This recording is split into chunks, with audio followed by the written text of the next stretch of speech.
this stuff is actually super interesting because as maybe people listening to it don't know what goes in, like the free socks, how much it costs to do a project like the free socks. 13p a cover was the maximum budget. Yeah. For cover mounts, yeah. Wow. There you go. And if you think you're printing that many magazines and you're giving away 13p a cover, everyone's like, 13p, cheapskates. You're like, you don't understand. Like, that's not paid for. That's money that came out from within the company. Yeah. It's an insane amount of money.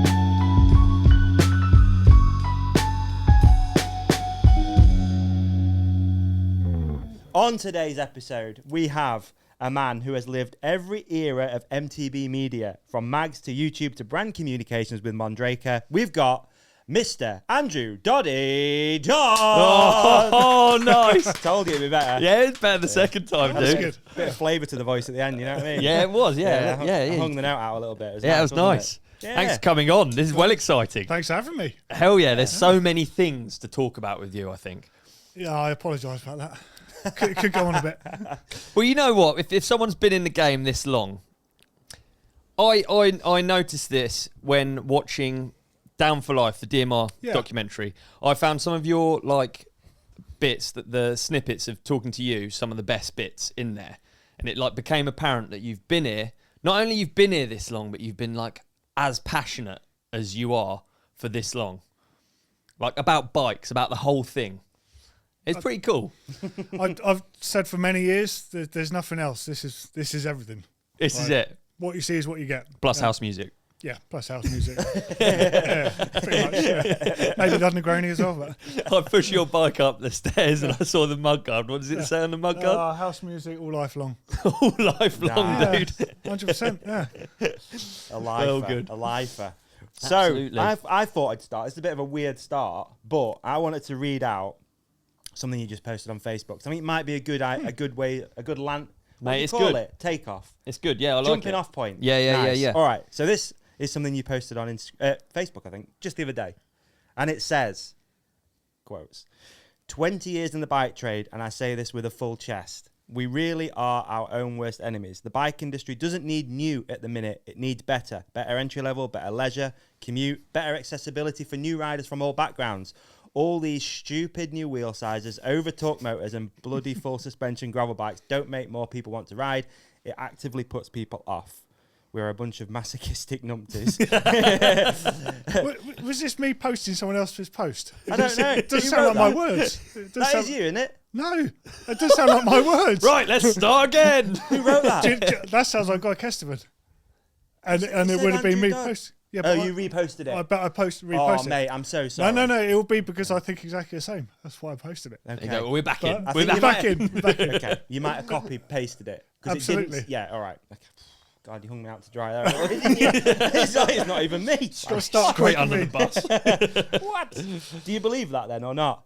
Yeah, Okay. it's a difficult time. I mean, Yeah. kind of the reason I brought a cross-country bike with me is because of all of this stuff. So in a roundabout way, that's where I started. Yeah. Not with bikes anywhere near as good as this. They were one size fits all, 26-inch wheels, no suspension, no nothing, and you did everything on them. And it's amazing because everything's grown and changed, but now there's just so much stuff. I think people are missing the point Okay. a little bit. Yeah. You know, I did a post that I actually sent to Guy the other day that mountain bike is not supposed to be easy. Don't take that as not fun, but you're supposed to have a struggle. That's kind of the whole point of it. It's like going for a marathon run. And Yeah. now it's super easy and super accessible, which is fantastic because loads of people can do it. The struggle's also- changed, doesn't it? Yeah, massively. Like, I imagine when you started, the struggle sort of like was more based around the chain falling off, for instance. Absolutely. And brakes that didn't work, especially if you went across wet grass. Yeah, You'd just be waiting. You'd be like, What was bike one? What was the launch point for you? 24-inch wheel Peugeot Lynx, I think it was called. Everything was steel. Okay. Steel rims. Like Oh, really? proper like scaffolding steel, like high tensile, horrible stuff. Are you from like a cycling background? Have you Yeah, parents or anything yeah, like that, yeah. bikes in the family. Yeah. I mean, my dad and his brother, they rode everywhere. And my dad grew up in Edgware, and he used to ride to Cortina in the Alps with his mates and his brother. Right, okay. So, and originally when they started doing it, it was on flip-flop gearing. So imagine 2 gears. Get to the top of a climb, a mountain pass, flip it around for your descending gear. Imagine your knees back then. Yeah, that's said my dad's knees aren't very good. Might have something to do with it, yeah. but pretty cool, yeah. It's just always been present. Right. Never forced, just been a thing. Yeah, okay. And gravitated towards it at some point. There must have been a point then when you discovered like proper mountain biking or like really got into the scene. Yeah. I saw online that someone gave you a bag of magazines or something like that. That's which right. I thought was really interesting. Yeah, it was my dad's friend he used to play badminton with. Right. And it was probably about 6 mags in, so I read MBUK from issue 1, but not chronologically, if that makes sense. I'd started reading it, but he gave me a carry bag with all of the originals in, dating back to number 1, and I was just that kid that studied everything, would read everything, every detail, because there wasn't any other real media. There was like MBA, the American one that you'd get in Smith sometimes, cost a bit more. Okay. Mountain bike MBI action. came out as well. That was Mountain pretty Bike cool. International. Yeah, that's right. Yeah. Yeah, and then just became obsessed with it and found a few people at school were into it. A few of my mates were into it. Ended up going to a bike race with a friend's family because by that point, my dad couldn't be asked to take me to any bike races. Like if he really had to, His knees were he would, but he was just like, he's like, whatever, you've got other people to go and do this with now. Yeah. But I remember the first proper bike race was Dorset Rough Riders one. I remember approaching a paddock and just seeing like, it felt like hundreds of other riders, probably 50 or something, and seeing someone go past with a Toyota disc drive. And instantly I was like, oh my God, there's more of us. That's amazing. Because it wasn't really a thing. Right. You didn't just see other mountain bikers then. Okay. And when you did, you'd make a beeline for them and go and chat. And, where are you from? Where'd you ride? Yeah. Because there was no such thing as trails. You just ride until you found something to ride. Different world. I mean, I'm sure you like riding informs your obsession for bikes, but like, when do you think do you remember the first product that you thought, I'm obsessed with the actual product, the actual bike, you know? Yeah. Do you remember it? Do you remember like Shimano DX SPDs. Is that so? That was the first thing, yeah. So what do you remember about that? That's so good. Well, so in the realm of brakes that didn't work, there was no such thing as dropper post. So your seat posted up the whole time. You were basically crisis control when you're riding. Feet bouncing off the pedals. Everything was just horrific. And it was how well you dealt with it. So we started using toe clips, which were terrifying. If you think about the concept of literally strapping your feet to your pedals, it's madness. And then when SPDs hit the magazines, it was like, what is this? This is amazing. You've actually got a shoe and your foot doesn't fall off the pedal. Yeah. It makes everything easier. You could do bunny hops easier, even though it's technically the incorrect way. And tried them, and I was like, wow, this is the future. This has improved my experience of biking. Literally, like in those days, it was like the equivalent of a dropper post now. The amount of difference it made, because you could literally navigate any terrain suddenly without falling off your bike. This is like fast forwarding a little bit on the chronological order, but I remember Specialized released this mountain bike shoe. It was called like a Fat Boy or something. Yeah, I know the one. It? Yeah, and I had like a Velcro Velcro strap, and it looked kind of like a pair of Vans, sort of styling. And I remember seeing that. I can't remember where I've got them, but I got theirs. I didn't have the pedals or anything, but I just wore. They were like my everyday shoe.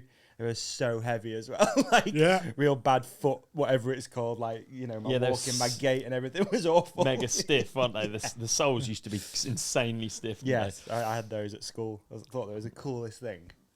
Yeah. Well, there's so many. I think it's funny. Like, obviously, your interest has like gone parallel, hasn't it? It's gone like bikes and riding has gone together. So that I kind of feel the same. Like, there's all these like standout products that are marked on the timeline or whatever. Like we talked about Down for Life. Like the Trail Star for me was like one of the first ones where I was like, oh yeah, that's actually what I actually do. I'm not now riding on something that's like not made for this. Yeah, it's the correct tool for the job. Yeah, I don't mean to make it a DMR thing, but like there's loads of examples of that. No, DMR was right there. Yeah, like that's that whole journey. Yeah, that magazine starting, that whole era. Yeah, everything changed. Yeah, it was mega exciting. So riding changed for you then? Yeah, massively. I mean, early on it was cross country racing, because that's what it was. A lot of the time it's cyclocross races, and you'd end up doing it on your mountain bike because that was the only thing you could go and race. And then bit by bit, I went back to a place I used to ride. It's called the Dingles. It was an old chalk mine. It all collapsed, and it was just full of lumps and shapes, cutting a couple of lips and just jump and stuff. I remember going back down there, having got like a slightly better bike with, I think it was a Giant ATX 970. Front and rear suspension. Oh, I remember that. And I met a few other people that I'd never met before that were really good riders. And then suddenly we all just started riding in more different places, BMX tracks everywhere. And this was when, you know, BMX like skating goes through revivals. It was like the back end of the last one where it was just dead. So Slough Hawks track, there's a motocross track there as well. It was dead, stuff growing everywhere, but we'd go up there. In fact, that's where I met Rob Horton the first time. Yeah. And a bunch of guys he rides with. And you know, just moved on. And then about that time, used to ride at Pinner Trails. So this was before Harefield. And Paul Roberts was down there, and Scott Stevens and a bunch of other riders. But I remember Paul Roberts came down on a Diamondback one day on a mountain bike. It was just like, what's he riding that for? And I was working at the bike shop in North Arrow that used to look after him via More Large. Yeah. And then it all kind of, everything started happening at once. And then saw Alex Rankin come down there, do some filming with him. Then Sprung 2 came out. Yeah. So just that whole mixing pot all at once. It was just the most amazing thing. And turning to an age where you're discovering more, you're going more places, your mates start driving, you discover the pub. Like, it's just such an exciting time. Yeah, in it. I remember Paul Roberts coming in and spinning at the bike show. Yeah. And then I remember thinking like, oh well, he's like a BMX legend. Obviously, he can spin a mountain bike because he's just like supremely talented at doing these things. But then I remember Jamie Tompkins, like almost the next year or something. He was like a kid. And he was like 13 or something. Yeah. And I remember him spinning, and it was like, oh, here's a segue. He wore those Fat Boy shoes as well. Did he? Hey, there you go. Yeah. I mean, that was a dialed MBUK team, wasn't it? That was. We were along doing Andy Parks, Jamie Tompkins. Can't remember the others. How old were you at that Dave stage? Wardell. Because I really just remember seeing you. I feel like you were in the magazines so early on from me being into mountain biking. I don't know if you feel the same. Yeah, definitely. I mean, I had my 21st birthday in Harrow, and then started literally on the Monday morning in Bath. So I was 21 when I started MBUK. 21, okay. And I think I probably first saw you at a NAS, I reckon. Okay, yeah. I feel like you and maybe Mike Smith, and so in the earlier days, I vaguely remember you heckling me. Yeah. No doubt. Because I was just like, you know, right. the kid from the magazine and that, and you guys are all cool with your chain wallets and your jeans hanging off your ass. Not sure we were that cool, to be honest. Thought you were cool. Thought we were cool, yeah, no doubt. That went away quite quick, weirdly, but yeah. But let's not forget as well, because dirt was cool then, MBUK wasn't cool. Okay. In people's eyes. You know, the cool people's eyes. Okay. But they did very different things. Yeah. You know, which I think is easy to overlook. Okay. MBUK would bring people in and teach you everything about what you need to know. And if you wanted to progress or go a different route, dirt was a bit more of a focused channel. Yeah, dirt felt definitely, at the time, dirt felt like it was speaking to you. Yeah. Whereas, but then MBUK had already spoken to me for however many years, so it's not like... Yeah, so you'd got to a point where you suddenly, like, everything's aligning. Yeah, I was talking about, you're like, it's perfect. It's downhill, it's slalom, it's full cross, it's all of that stuff and all the bikes to go with it. Dude, it did feel like, with print, it did feel like you guys were megastars then, because there were basically like 4 staff writers. I remember. Yeah. I remember some of these people like Smithy. Paul Smith. I remember like these characters, Guy Kesterman obviously still at it. Yeah. Yourself. I remember all these characters as being like, you know, you were really big names because we didn't have this kind of massive, never-ending internet landscape, did we? So once a month it came out and you're going to be reading it and you're just going to be seeing you. It's like funneled to like very few people, whoever you decide to put in the magazine, and they're in. Most of the pages are you guys riding new spots, testing products. Must have been very exciting. Dude, this is the best time of my life. Really? Honestly, yeah. Yeah. It's like, you know, I'd grown up studying the mag and then did work experience there and then ended up working there. It was like, it was a life dream to work there. Absolutely loved it. How did you go about working there? How did you immerse yourself into actually having a bike industry job? So, well, I worked in bike shops and that, just like many people did growing up. Right. And then actually when I was doing some sort of journalism stuff at college, I went back to working in bike shops because I was just fed up of doing other stuff. And eventually after, I don't know, it felt like 2 or 3 years of sending letters to MBUK to try and get some work experience. Got work experience. My sister lived in Bath at the time, so went down, did a work experience for a week or 10 days, whatever it was. But I was aware that going in there, they didn't really have a program for work experience, like to actually learn anything. And I was like, I wanted to learn. So I was like, this is my foot in the door. So I was like, what can I do? And they're like, don't know, what can you do? I was like, well, what do you need me to do? You know, I can take photos, I can do this, I can do that. And they were like, go and help Jez in the workshop. Went to the workshop. What can you do? I was like, build wheels, do this. He goes, build wheels? He goes, there's some hubs there for here and there's some spokes. So I just started building wheels. And they realised I was pretty useful at a fair bit of stuff. And then Smith gave me a set of Stratos forks to not review, but to go away and write some words for him to see what my writing was like. Yeah. And I ended up snapping those and broke my cheek, my eye socket, my nose. Yeah. And yeah, obviously that wasn't brilliant. And sent them a letter basically saying I look like John Merrick, like Elephant Man and this and that. And out of the blue, I got a letter from their managing editor saying, just to clarify, this is not a job offer, but there is a role going. You should apply. Nice. And I applied, and my parents took me to Bath for the day for the interview. And I remember going into like the holding room, and everyone in there's wearing like suits, and I'm wearing like a basketball vest and a pair of denim shorts and that. And I was like, oh, I fucked it. In my head, I'm just like, oh, I almost left because I was like so embarrassed. I was like, I've just done everything wrong. I went in there, and Tim Manley, the editor, was in there, and I don't know, 4 or 5 other people, I guess, at HR, and I don't really remember who they were, to be honest. And Tim, I remember after a while, just came and sat on my side of the table, and we just had a conversation about bikes. And then I never heard anything from anyone after that, and I was about to move house, and I rang them up to say, you're going to send me a letter to tell me I hadn't got the job? I'd still like to get it. And they're like, oh, no, you got the job. And I'm like, what? And that was it. And I was working at Action Bikes in Staines at the time. Right. And weirdly, they'd just finished filming the Ali G film, literally outside the shop, which was just bizarre. Yeah. And the manager in there, I think his name is Andy, he knew that I'd applied for a job, basically. And he was like, go on then, off you go. And the little lady on accounts, Mary, her name was, she paid me to the end of the month. They were all just like, go on, off you go. So I went and had a massive birthday with all my mates and Harry, and then went straight up to Bath, started work. Tim Manley's fascinating bloke, isn't he? He is one of the most interesting humans. Because I have no doubt that when you sat next to him, because I guess I had a sort of similar experience. I felt like I talked to him and I felt like he was like testing out whether I was who he thought I was. Yeah. Do you know what I mean? That's exactly that. I have no doubt that he was instrumental in just being like, nah, he's got something. Like he's got some way of like looking at people and seeing if they've got something in him. I mean, no doubt your words will have been really good when you're talking about snapping the forks and whatnot, and that will have been the jump-off point. I've still got the letter somewhere. I mean, it's pretty poor writing, but it's whatever. Did the job. Wow. Got me in. But yeah, Tim, I spent probably my first year there, like every Friday he'd ring me. We talked for 2 or 3 hours. He'd just ask me what's going on and tell me about people. Oh, you need to go and see this person, Doddy. Go and speak to them. And yeah, after I credit Tim with almost everything in my career. Like, wicked. Amazing. Absolutely amazing guy. I mean, I haven't seen him for a long time. Need to see him again soon. He's probably fairly old now, although he'd hate me for saying it.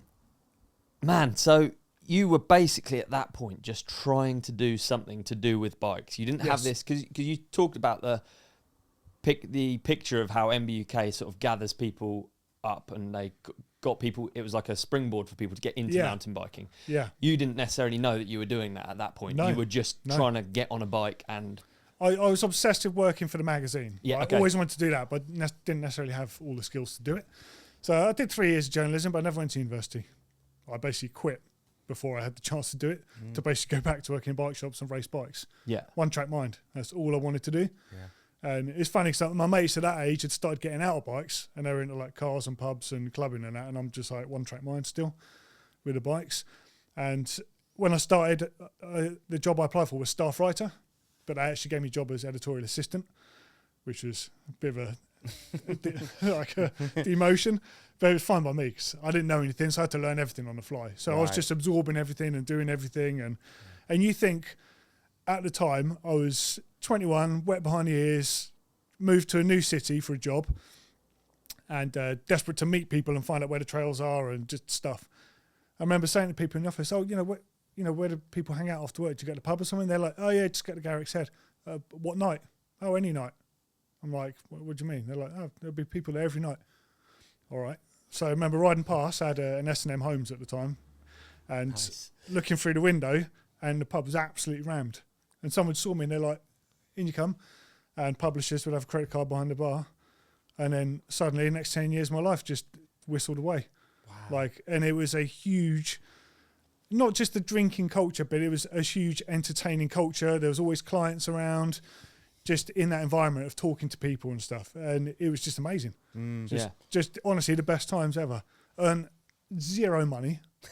Zero. I was paying my rent on a credit card. Really? To start with, yeah, the money was absolutely awful. It got slightly better over the years, but you don't join that for that. You know, I had the privilege of riding thousands and thousands of bikes and traveling and just riding with cool people.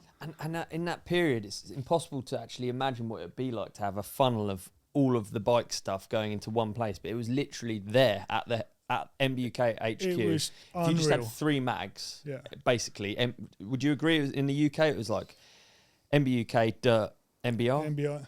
Yeah, Is it MBI, which later MBR kind of replaced it. Yeah. Basically fundamentally did the same thing. So everything from the whole industry was just going through. So no wonder it was like, I can imagine it whistling by. Well, and this is also, I really now understand the relevance of a conversation I had with a guy called Richard Hemmington, who used to run Specialised UK. I have no idea even if he's around anymore.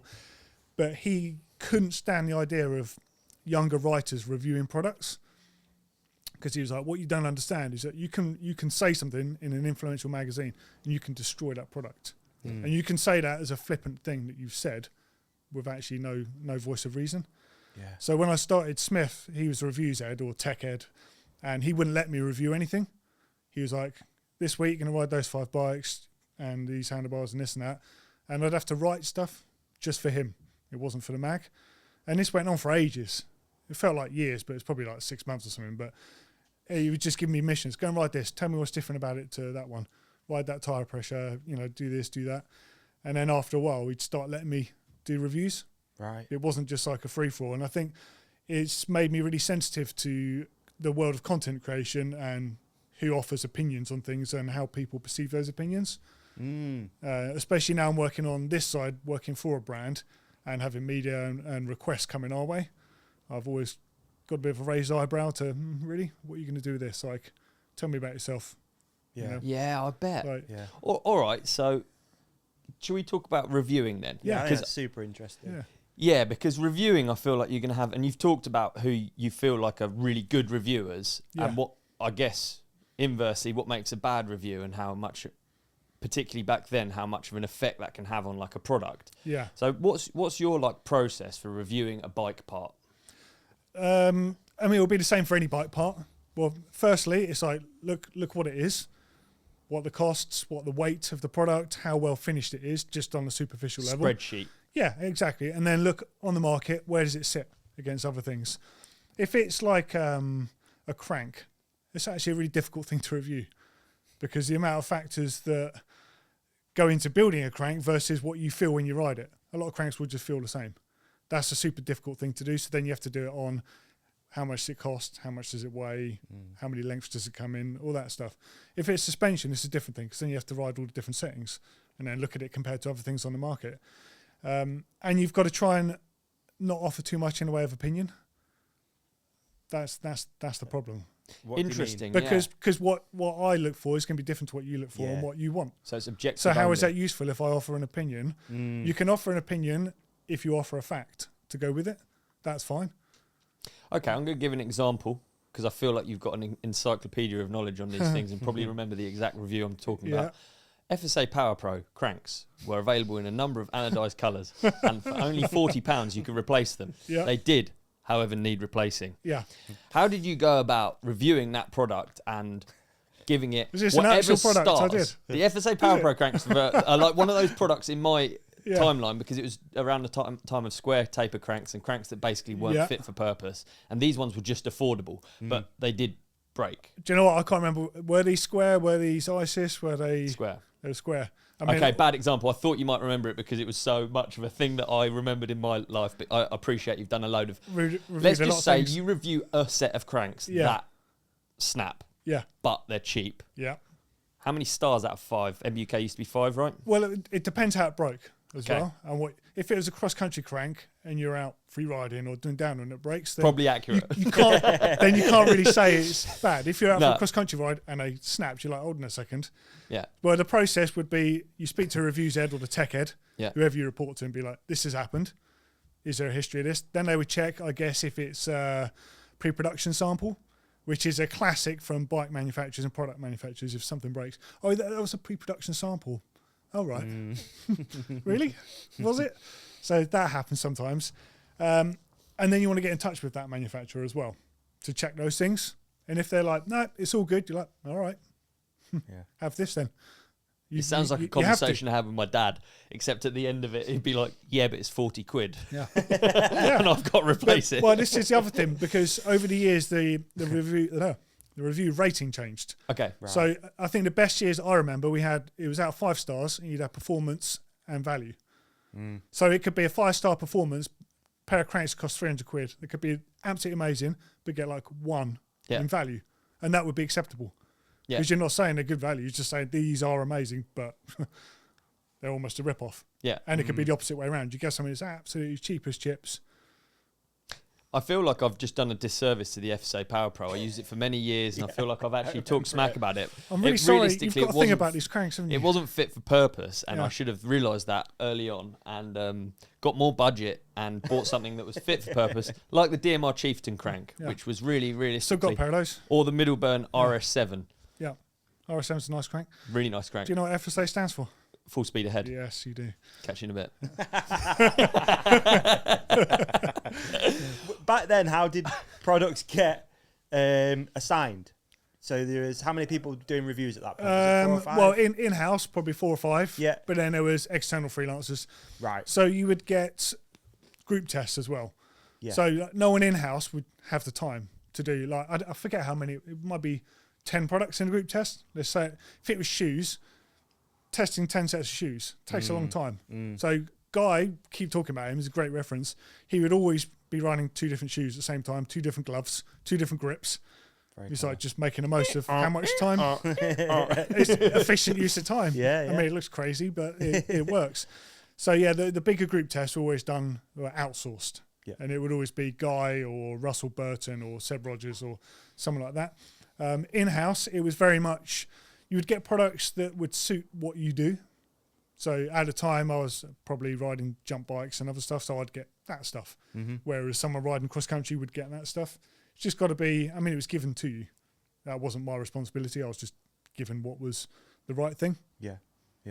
I'm conscious not to jump ahead, but I would like to talk about the comparison to today's landscape and how reviews are today, because you can get products reviewed. Yes, you can destroy a product with a bad review in print back then, without thinking about what you're doing. Yeah. But that seems way easier now on TikTok in 6 seconds. So, like, how would you, I've always really liked talking to yourself, Al, Steve Jones, Danny Milner about reviewing products, because I can see that you take your jobs really seriously. Weaver, you know, like, you're not really messing around, and like, even working from a brand perspective, I'm not going to be able to finesse you and talk about something. I've really noticed it early on. If I was bringing a product from DMR to you guys, I can't really like. You have to discover what it's like. You're not going to listen to just what I say and then say, yeah, it's the best and 5-star review. How does that compare now to like 6-second TikTok reviews, internet reviews, all of this? Like, the funnel now is wide open. It used to be funneled down to you guys, and now it's just wide open. Do you know, I find it hard to even understand the magnitude of what's going on. It's such a vast landscape, and it's oversaturated. We all know this. The amount of YouTubers, creators, reviewers, you know, what is product placement? What is branded content? What is an actual review? What's just an opinion? What is saying something to get reaction? They're all completely different things. I don't know how to process. Yeah. I don't even know how to give you an answer, to be honest. No, I guess you don't have to, as long as you just keep on trucking on the same. Obviously, your job's changed now, but as long as you're like you continue with objectivity, then yeah, massively. I mean, I think think about it in reverse from a consumer perspective. Buying stuff, if you're buying a $3,000 bike back in the day, you could get like the Watt magazine, or, you know, a Hi-Fi or whatever. You'd get the Watt magazine to get all the comparisons. Then you'd read maybe the reviews in the better magazines to get an understanding, because by that point you might have built up a bit of a rapport with certain testers. You're like, oh, Paul Smith tested that. I trust him. See what he's done. But now it's different. You can get all that information and more online. You get so much, and the problem is you get. Well, it's not really a problem. It's great. You get loads of information, but you do have to take it with a pinch of salt. You get the straight up information on any manufacturer's website, but that can be hard to decipher. So then people go to their favourite broadcaster platform to figure out what it is they want and what they're looking for, and that's when it gets difficult. Yeah. And to be honest, I'm still trying to decipher. Yeah. You know, like I understand in a relatively small portion of it what people do. You know, like Lone Wolf, for example, I feel like they hit a really good. It's hard to picture them. I'd sit them in between Vital and Pink Bike in terms of the demographic that they appeal to. They're quite focused. In a little way, they remind me of how Dirt Magazine used to be. Yeah. And the way that they review, the way that they talk about products. They've got a guy, Robert, I think he's from Inleith and up that way. And no, Robert, yeah, he's wicked, he's a great rider, and you know he comes across great on camera. I've never actually met the guy, but he's fantastic. The way that he talks about product, he reasons everything that he talks about. Yeah, he takes it serious. He gives you an opinion, but his opinion is based on him as a rider and the way he does stuff, and he explains that. And I feel like from the outlet, I feel like I ride like him. I trust what he's saying. He's looking for the same things I'm looking for. So I think from a consumer perspective, that's the way you have to sort of approach it. But of course, no one does. I don't look at TikTok. No, I think it's a good answer. Probably good. Yeah. It is interesting. I don't even know if I gave you an answer then. No, I'm trying to put myself in like the sort of mindset of a consumer. They've just discovered mountain biking through whatever, and they want to buy the first bike. It's like, where would you go to sort of see what is the right bike for you? Yeah. It's hard, isn't it? One thing that maybe makes it easier is the difference between a 1-star review and a 5-star review back then. Yeah. In my head was massive. Yeah. A 1-star review was a product, like products were being released that were not fit for purpose. Whereas now, would you agree that like a 1-star and a 5-star review is basically just performance, and really a 1-star review now would be like... Yeah, I do agree. 1-star back then was like avoid. Yeah. yeah. Do not buy this. Yeah.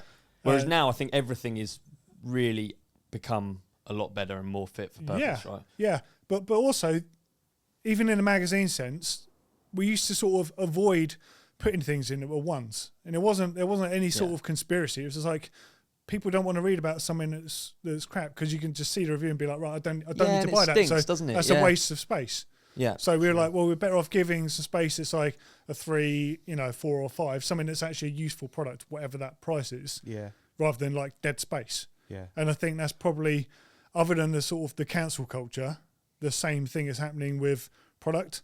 People are like, you won't believe how good this thing is. So you have to watch it. Whereas if it's a negative spin, it's just a roast and you're like, whatever. It doesn't teach you anything. You don't get anything out of it. It's interesting to think that back then, if you were launching a product, there was only a couple of places you could basically make it happen. Yeah. That was magazine. Yeah. And now I guess even if you sent a product into a mag and they were like, this is trash. Yeah. Like, cool, I'll just run a load of Facebook ads. We'll sell them anyway. Pretty much.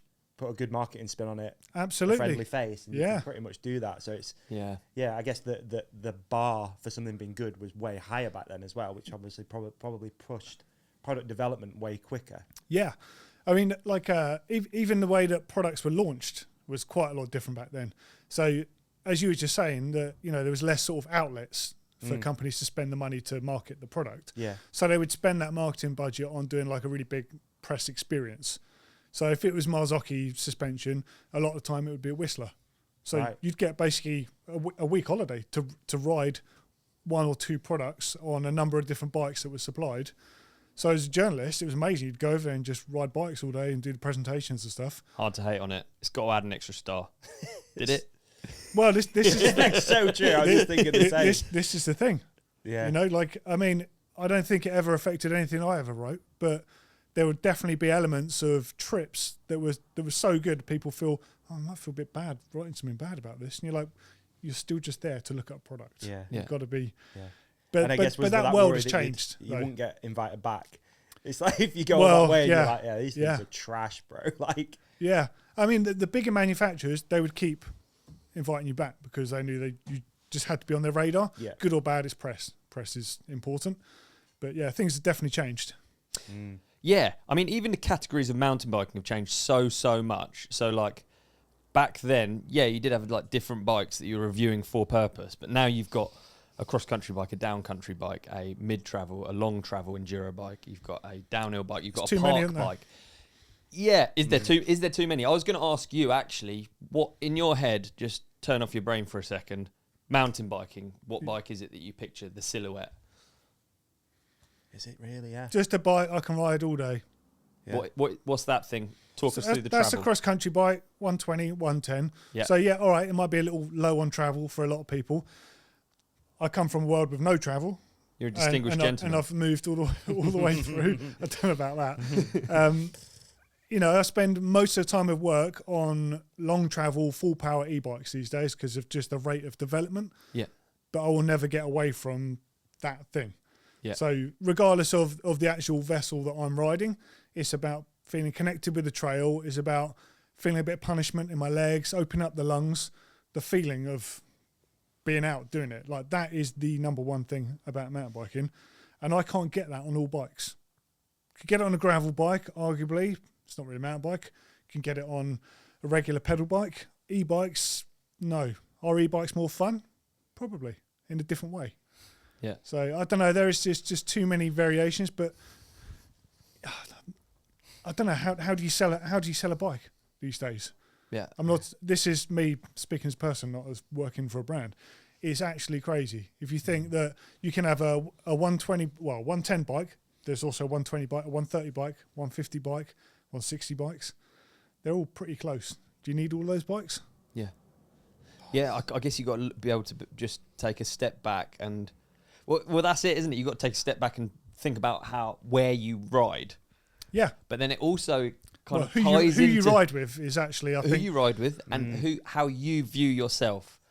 So, like, I would love to view myself as, like, one of these park guys that wax turns, massive whips in the bike park. I'm in Whistler all day. I'm doing all this stuff. But the reality is I'm actually... This is what it is. I'm in the Surrey Hills. You know, what bike suits me? Whacking turns doing whips. Yeah, kind of, yeah, I guess. Okay, maybe I made the worst example, but it does also, like, it is how you see yourself as well, isn't it? It's like... Yeah. I agree with you. But I think we've entered a realm where basically all bikes are pretty good. We know it's hard to buy a crap bike these days from any brand at almost any price point. You know, it used to, like 10 years back, it was a different story. You could get a clanger really easily. So now it's about, what do your mates ride? If your mate's on a 29er, basically most of you end up on a 29 because you kind of got to have something similar. The same with travel. And then bikes have got so good, if you're talking outside of e-bikes, I think more people ride too much travel, full stop. Because they climb so well, they're like, I'll just have that. But you don't climb as well, and you're probably not going to push it enough on a descent. It's hard to know what you're missing out on, though, isn't it? When you're over-travelled or you're over-biked, it's hard to think, well, if I just actually... because we're talking about... This is such nerd talk, and I thought we were going to get into this, but, like, if you're talking about 20 mil too much travel... Sounds nothing. Nothing, dude, but it informs the rest of the bike, I know. Day and night difference. Absolutely, yeah. Yeah, it's crazy. I mean, I was saying to you early on, I like to feel connected to the terrain. The fact that I can be going slower, but you feel more. Whereas the bigger travel bikes, you got to ride them harder on rougher terrain and faster to get the same feeling. Yeah. Otherwise, you're just desensitizing everything. Yeah. Becomes, driving a Chelsea tractor around town, basically, instead of just a small car. A Twingo. Yeah, that's a terrible analogy, but you know what I mean. Twingo? Twingo, yeah, or smart car. Smart car. We should all have smart cars. I mean, I'm not sure I'd fit in one. Let's chill out. Hey, speaking of, I've been waiting to call back. Okay. Call back. Speaking of 5-star reviews for great products, let's go to an ad. Nice, dude. Yeah. Waiting to get that in. Davey. Ollie. It's the ad break, but I've still got some questions for you. Okay, sure. Okay? Yeah, is that all right? Can I go through them? Yeah, of course. What you got? Have you ever had mud in your eye? Oh, of course. Have you ever had mud on your glasses or goggles? I unfortunately have, yes. Have you even had mud on the lens of your GoPro? Oh, it ruins clips. It really does, doesn't it? It's so annoying. Well, I've actually realised recently that all of the above are totally avoidable with one simple step. Mudhugger. All right, mate. Now the secret's out about Mudhugger. I use the Mudhugger bolt-on long, and it's the easiest way to improve your winter rides, all right? In fact, it actually improves your rides beyond this deep, treacherous winter, as one thing you can bet on is that we will always find puddles or loose dirt wherever we ride our mountain bikes, especially in the UK. You're not wrong about that. Actually, doing this ad, I found out a thing that I didn't know about Mudhugger, which makes me like it even more. Oh. Even more than keeping the mud out of my eyes. Hey, you ever had snow in your eye? I've actually had. Is this time for this? Why not? I've actually had dog poo in my eye with maggots on. That really happened in my life. Yeah. And this is going to stop that. I wish I had a Mudhugger back then. I really do. It changed its colour, didn't it? No, go on, Cara. I found out Yeah. that this is made in the UK and it's made from recyclable plastic. That makes it infinitely cooler, doesn't it? That is really, really cool. I have been noticing for a long time it's used by some of the world's fastest downhill riders. Yeah. Not just us. No, it's not just Bruni. us. Yeah, there you go. Yep. Mondraker uses one all the time. There's Burner's got quite nice graphics on his as well, I noticed. It's quite cool. Yeah. Yes. There's various bolt-on options for most forks, and then there's also this. This is the classic. This is like the zip tie version, the Yes. Mudhugger Evo zip tie. Yes. Which, to be honest, used for years. But the bolt-on version is really nice, isn't it? It's really clean looking. It is really clean looking. Now, this is one of those products that you probably just, well, you know you need it, but it's one of those things you probably just keep putting off. Absolutely. You're riding around, you're squinting, you've got maggots in your eye. Yeah. You know what I mean? You've got water, snow, all of the UK conditions are in your face. Right now, they really are. They're really in your face. Yeah. But you just probably need a little bit of a kick up the old Mudhugger to get one, right? So, I agree. How about we give the companionship a discount? We are quite good at this. We are good at this. We're kind to you. got a That's discount. right. We've got a discount code, and it is lowercase the Ride Companion 10 numbers 10 at themudhugger.co.uk. What's that, Davey? At themudhugger.co.uk. So that's lowercase the Ride Companion 10 numbers 10, all without any spaces. And what does that give us? That is going to give you 10% off everything on site. It's pretty good. That's pretty cool, And man. when we say everything, the mud doesn't stop at the front end. No. Let's be honest. As seen in this clip featuring none other than TRC alumni Win Masters, the Mudhugger rear is also available. And it leaves you squeaky clean after even the most miserable ride. And I just went on a really miserable ride with Win. Yep. And he was honestly annoyingly clean. That is annoying. He just hopped in the van straight after, right? He literally did, yeah. Yeah. Didn't even bother looking. He just jumped straight in. It is cool. Yeah. And it saves your washing machine. So think how much money that can save further down the line. Actually, so much. Yeah. Not just from cataracts or whatever you've No, ended up with. Exactly. I need the rear, honestly, because currently I've got a pile of clothes outside my house. I couldn't be bothered to clean the dirt off before I put it in the washing There you machine. go. Simple piece of plastic made in Wales that's made from recyclable material is the choice. That's right. You're only one code away from getting yourself kitted out for the winter. The Ride Companion 10, once again, is the discount code. Get yourself one for 10% off at themudhugger.co.uk. At themudhugger.co.uk. That's right, Davey. At themudhugger.co.uk. Cheers, Mudhugger. Fantastic. What a break. What a break indeed. 5 stars. 5-star break. I'm finding this fascinating talking about bikes. It's like, obviously, it's what we do. It's a mountain bike podcast, and we rarely talk really deep about bikes. I'm So trying to quite hold liking back. it. Yeah, I'm trying to hold back from going too nerdy on specific products because I know I can have a conversation with you and it can go so far off track about, you know, when we were at the MBUK Awards actually the other day and you just start and you're just like, it's so fun because you remember all of these things. Particularly for me, it was like a golden era of like knowing all about the parts and the RRPs and like all of the specs. And I know you've got like twice the information that I have in my brain. I've got a weird brain. Where processes things. Well, everyone's got a weird brain. But. Yeah. What was the first e-bike you ever rode? It was a Cube. I don't know the model. A Cube stereo, maybe. Yeah. And that was lent to me by... MBUK days? No, it wasn't. It was I was doing Factory Jackson. Okay, yeah. So I'd left MBUK, and it wasn't something for a review or anything. Someone had one. Right. A guy, I think it was Tony Farrelly from Road CC. He was like, have a go on this. I remember just laughing, riding everywhere, but because it was one of the real early ones, you went over the limiter, it's like riding through treacle. Yeah. And I was like, okay, it's not everything. But yeah, I was quite, I think like a lot of people, quite dismissive of them to start with. Oh, yeah. You know, you have the initial ride, you laugh, you ride up stuff and you're like, this is ridiculous. And then you're like, oh, it's really heavy, don't like this, don't like that. My initial dismissal of it was just that I couldn't afford one. Yeah. And I was just like, nah, don't like it, don't believe in it. And then, yeah, I will say that as soon so as I got one, I expensive. was just like, oh my God. And it weren't that long ago. They'd been out for years when I first got one. But I was like, yeah, this is it. I'm kind of in on this. Probably a little bit too hard these days, especially after talking to you. Probably should tone it down with the e-biking, maybe. I had one for a few months and I rode it on my own. I was just like, at the time I was like I was super fit. Yeah. So the benefit wasn't really there.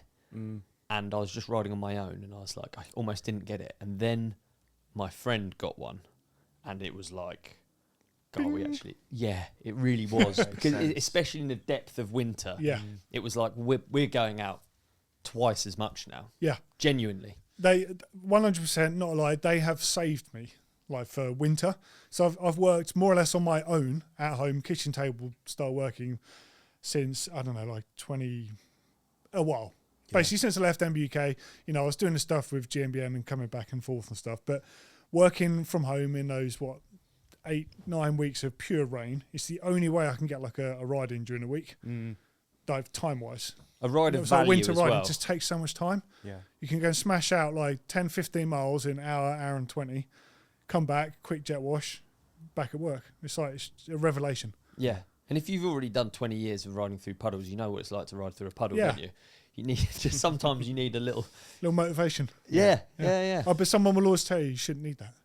Oh yeah, 100%. You don't need that. Just get out there on a real bike. How long they been doing it since Yeah, COVID? I don't know. Yeah. But yeah. I'm going to mess the chronological order of this podcast up a little bit. But the 10 years at MBUK. Yeah. You jumped right in, and then you saw how reviews were done, etc. Did it change throughout that 10 years? What are the biggest changes you saw in media in general? I think really as digital became more of a thing, you know, so we had mbuk.com to start with, just as websites were becoming a thing. Right. And it was weird because it wasn't like WordPress or anything, you know, everything had to be coded when you wrote it, putting it straight on. So you actually had to have proper web editors. Not that web editors aren't web editors, but it was just different. It's a lot harder. A lot harder, yeah. And then the business model changed because at the time we had Cycling Weekly, What Mountain Biking UK, and probably had some other titles, I forget. So we had Bike Radar was launched. It was like an umbrella website, and they did it for commercial reasons to have like a single portal. But MBUK kind of lost its identity and all of that. And actually, I'm amazed MBUK is still going. I love that it's still going, but it could be so much bigger if it had MBUK from the first time round. Okay. Like I always had a bee in my bonnet about it. I understood why the decision was made, but it was a bit of a weird one because MBUK it's a brand. It's more like an institution. It's not like just a publication, and that I think was misunderstood by some of the publishers at the time. They're like, from just looking at economics and business, they're like, if we do all of these things, we can get more revenue and make this work. But they're forgetting that is a completely sellable item on its own. Yeah. Man, I'm super interested because at the time that you were working, you also had Max Power, the car modifying thing under the same roof. And I remember hearing the numbers and for Redline. that. And Redline, there you go. Hold it wide open. Yeah. I remember hearing the numbers from Max Power, but also hearing the numbers from MBUK, and they were really, really impressive. Like, again, to go back to before internet. Yeah. These magazines were huge, weren't they? The numbers were bigger before I started. They were starting to tail off. Can you remember any of them?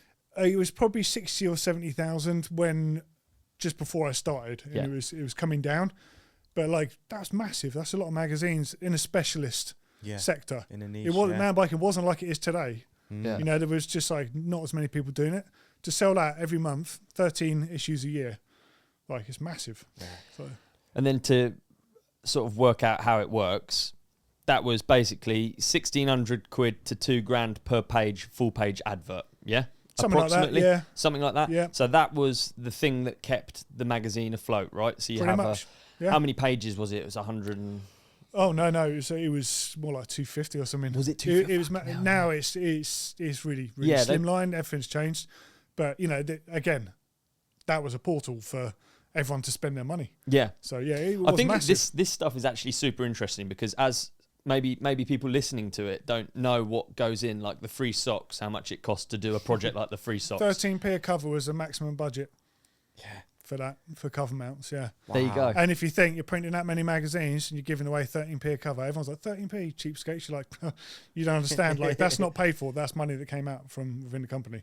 Yeah. It's an insane amount of money. Yeah. Wow. So we used to have to like pick them. Yeah. Pick the cover mounts, look through like It's almost the catalogs and stuff. Obviously, as well as the context of the magazine, but the what's going to be on the cover was like the sickest thing. Yeah, Wasn't definitely. it? Some of the stuff was great. I mean, we did crud catchers at one point, which is, and that they were probably like a tenner or something at the time to buy. Man, I remember and that was like a seeing them. genuine, like a useful thing to get. Seeing it on the shelf, you're just like, oh my. Yeah. It's a multi-tool. But stickers were ones that were paid for, which were quite good. Yeah. Because that was just a form of advertising. Yeah. So you get a whole sticker sheet would be paid for by the people that were paying for the stickers. Okay, so people are going to be interested in this. These things are paid for. I remember it blowing my mind when I first learnt about it. I learnt about it through a different angle, through riding for a company and understanding that advertising cost them money. It seems obvious, but I didn't know at the time. There's something called advertorial came in when print and web were around the same time. Is that Yeah, right? I mean, I think it came in just in print to start with, advertorials, and it would be, let's just say it's a double page spread that an advertiser, let's say Cube, just because I referenced them earlier. Cube could buy a double page spread. They would create their own content, or they could request content to be produced in-house. At a But cost. because they're paying for that space, it could more or less be what it was, but it had to be declared as advertorial content. Yes, because you see that in those airplane magazines still. You say paid advertising, and some of them are like, invest in Corsica. Your house all that one, and like the stuff. graph, but it says like paid advertising. Make no mistakes, it's paid for and the content has been driven by that paid outlet, whoever that is, not by the internal publication. Got you. So Right. advertorial has, would you say, gone up since that initial thing? That's now a lot of what we consume is like that, right? 100%. Yeah, if you look at, I mean, it's the same as disclosing sponsored content on YouTube. It's basically the same thing. Yeah. You know, except that model was changed and marketing people at companies got a bit wiser how they can use that. You know, I think we were talking about it earlier. You know, with Rob Rides, for example, came out to us to make a video about a new bike that we're launching, and we didn't really sort of just want to give him the bike. Wanted to give him all the ammunition and stuff about the company and stuff, so he could form his own opinions of who we are and the way we do it. But we're not asking him to do it a certain way, but he would have to declare. Yeah. Does it, putting it this way, there's a lot more pressure on the brands to come up with things than previously. Previously, we give you a bike, you come up with a cool story. Even within the advertorial side of things, you might get a bike and then you might do a cool adventure on it, and then that's an 8-page piece in the magazine and a web story, let's say. Like, a lot of that is now put on the brands, right? Yeah, I mean, things have just changed so much. Yeah. Like, it's the same but different. So, I mean, it's just funny. I just went in a little romantic journey then, thinking about 8-page spreads in a magazine. Yeah. That would never happen anymore. Yeah. That's 8 pages. That's a lot of money. Yeah. I used to write 8 features all the time. It's different because everyone's got to stand out against everyone else now. Like, you always used to have to do that, but there's far less competition. Now, if you're looking to buy, I know, 150mm travel e-bike, great example. How many is available in the market? Yeah. There's hundreds of them. There might have only been 10 to start with, so you could make your own product stand out however, that might be. Sorry, going away from your sort of No, not at all. No, it's exactly on it. I just find it interesting because you've done so. I'm trying to narrow it down because I don't want us to jump all over the place. But you've done all of these periods of time. You've gone from MBUK, Factory Jackson. Tell me if I've got it wrong. Yep. GMBN. Yep.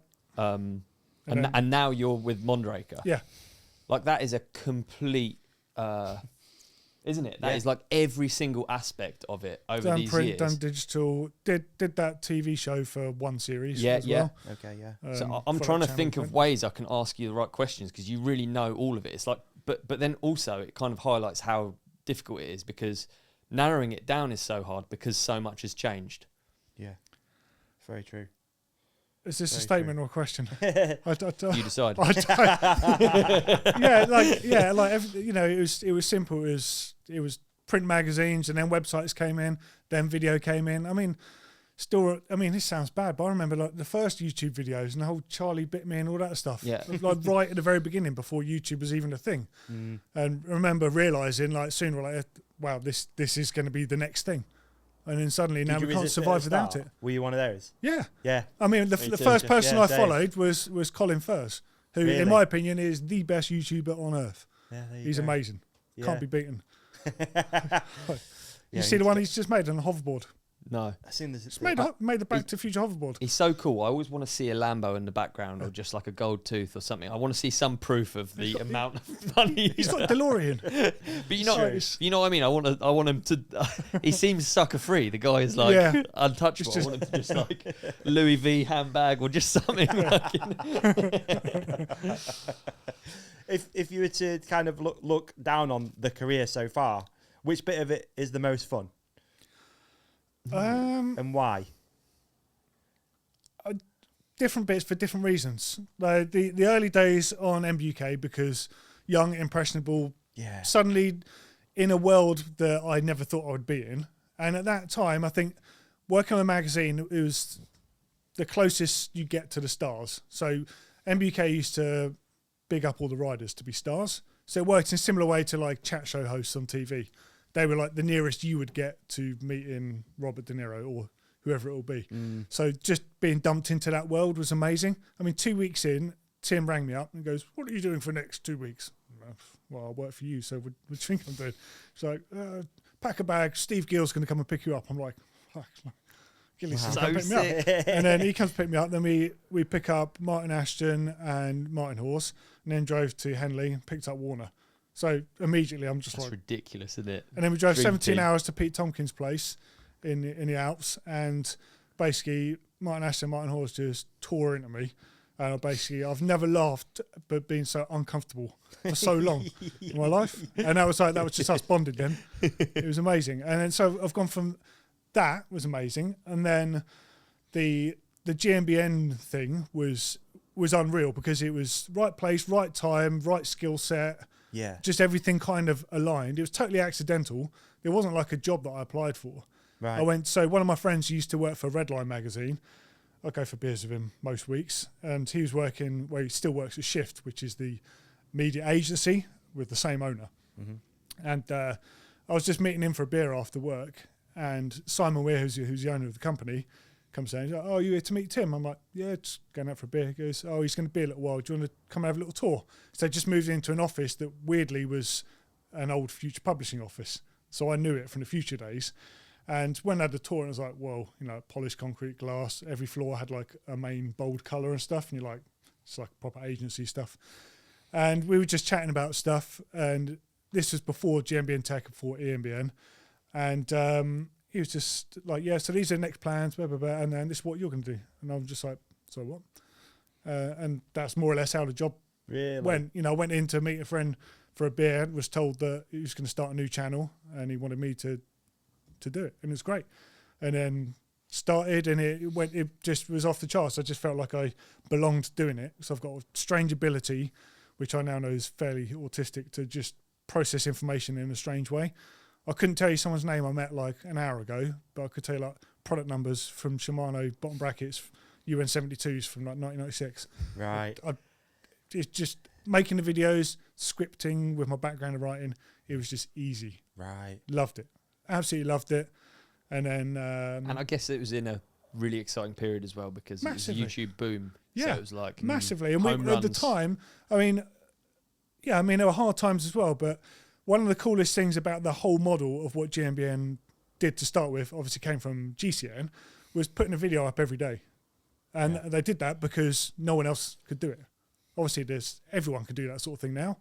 That that's just the movement has changed. But at the time, the thought of a company that can put a video out every single day, doesn't matter what, it's going out. Like, it's just insane. Yeah. And to work there, a company full of so many talented people of all ages and all backgrounds, is mind-blowing. Absolutely incredible what it's achieved. But also, I now know it's not sustainable to maintain work like that, because you can't. Yeah. You get to a point where your body's just like, nah, burn out. had enough now. Yeah, massively. Yeah. Like it was all good until it wasn't. Really? Yeah. There was a big pressure. Was there a big external pressure, or was it just sort of like the general feeling? Yeah, there was just general pressure, but also like an internal pressure because everyone wanted to do it. Yeah. Hunting. But it was just, I don't know, I can't describe it. I've never known anything like the workflow and the way it works, and I don't think I'll ever see anything that's comparable to it. Internet's got that like habit of like turbocharging stuff. Yeah. Whether it's the algorithm turbocharging it for you, or whether it's you uploading, it's just a turbo in it. You have to really sort of like have strength of mind to just be like, chill. We don't need to. A complete highlight for me though was, and still is, any time I get to meet people, like I say, meeting my makers, people like Gary Fisher. So as the kid that grew up reading those early magazines before even realising I'd end up working in the media, reading about Gary Fisher, you know, the guy that coined the phrase mountain biking and that, and then getting to a point where he comments on posts and messages me, I'm just like, I can't quite believe I'm in this life situation. I've seen the sport that I've grown up loving and still love exactly the same. I've seen it change into what it is, and now I'm in touch with these people, which is just ridiculous. And I will never lose track of that. Like, it's that's really it's cool. mad, absolutely mad. And when I started the job with Mondraker, I was aware going to the other side, everything was going to change quite a lot. And the first year at Sea Otter, Gary Fisher came over and congratulated me on the job, and I was a bit like, "Fuck! Like, this is wow." You can't take that feeling away. Yeah, like, so it's cool, just amazing.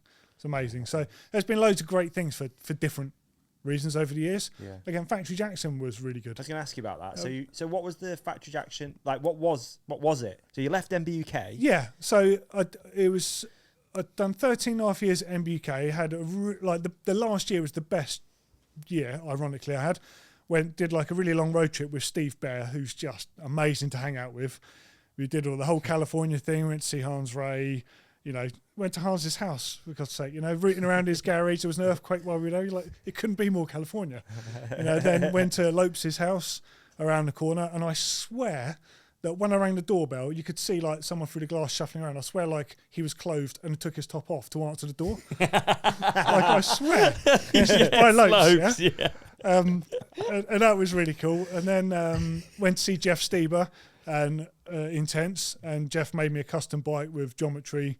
Well, this is mad because the geometry I gave him was more or less based on a Mondraker spec sheet. Oh, really? It's literally like this thing. Like I told you, I don't have to do anything to sell this. This is what I do. Yeah. And he looked at the numbers and he was a bit like, really? And he didn't even have tubing long enough to make a down tube to start with. So it was all like kind of bodged together. But when it came together, he was like, I get it. I get the logic. And cool. And then we did Santa Barbara, we did Sea Otter, we did so much stuff. And it was just such a cool time. But it was definitely, I knew that it's not like I'd outstayed my welcome. I just got as far as I could go. And I was doing the same thing. And I was like, wasn't getting long in the tooth. I was just like, there wasn't anything else I could do. The editor wasn't leaving. Deped wasn't leaving. I was like, I needed to progress. Wasn't really earning, you know, you weren't in that industry to earn money, but really wasn't earning any money. And I had a bit of a drunken conversation at Core Bike Show with Darren Mabbott, who owns Silverfish. So Silverfish, one of the distributors that do loads of cool stuff.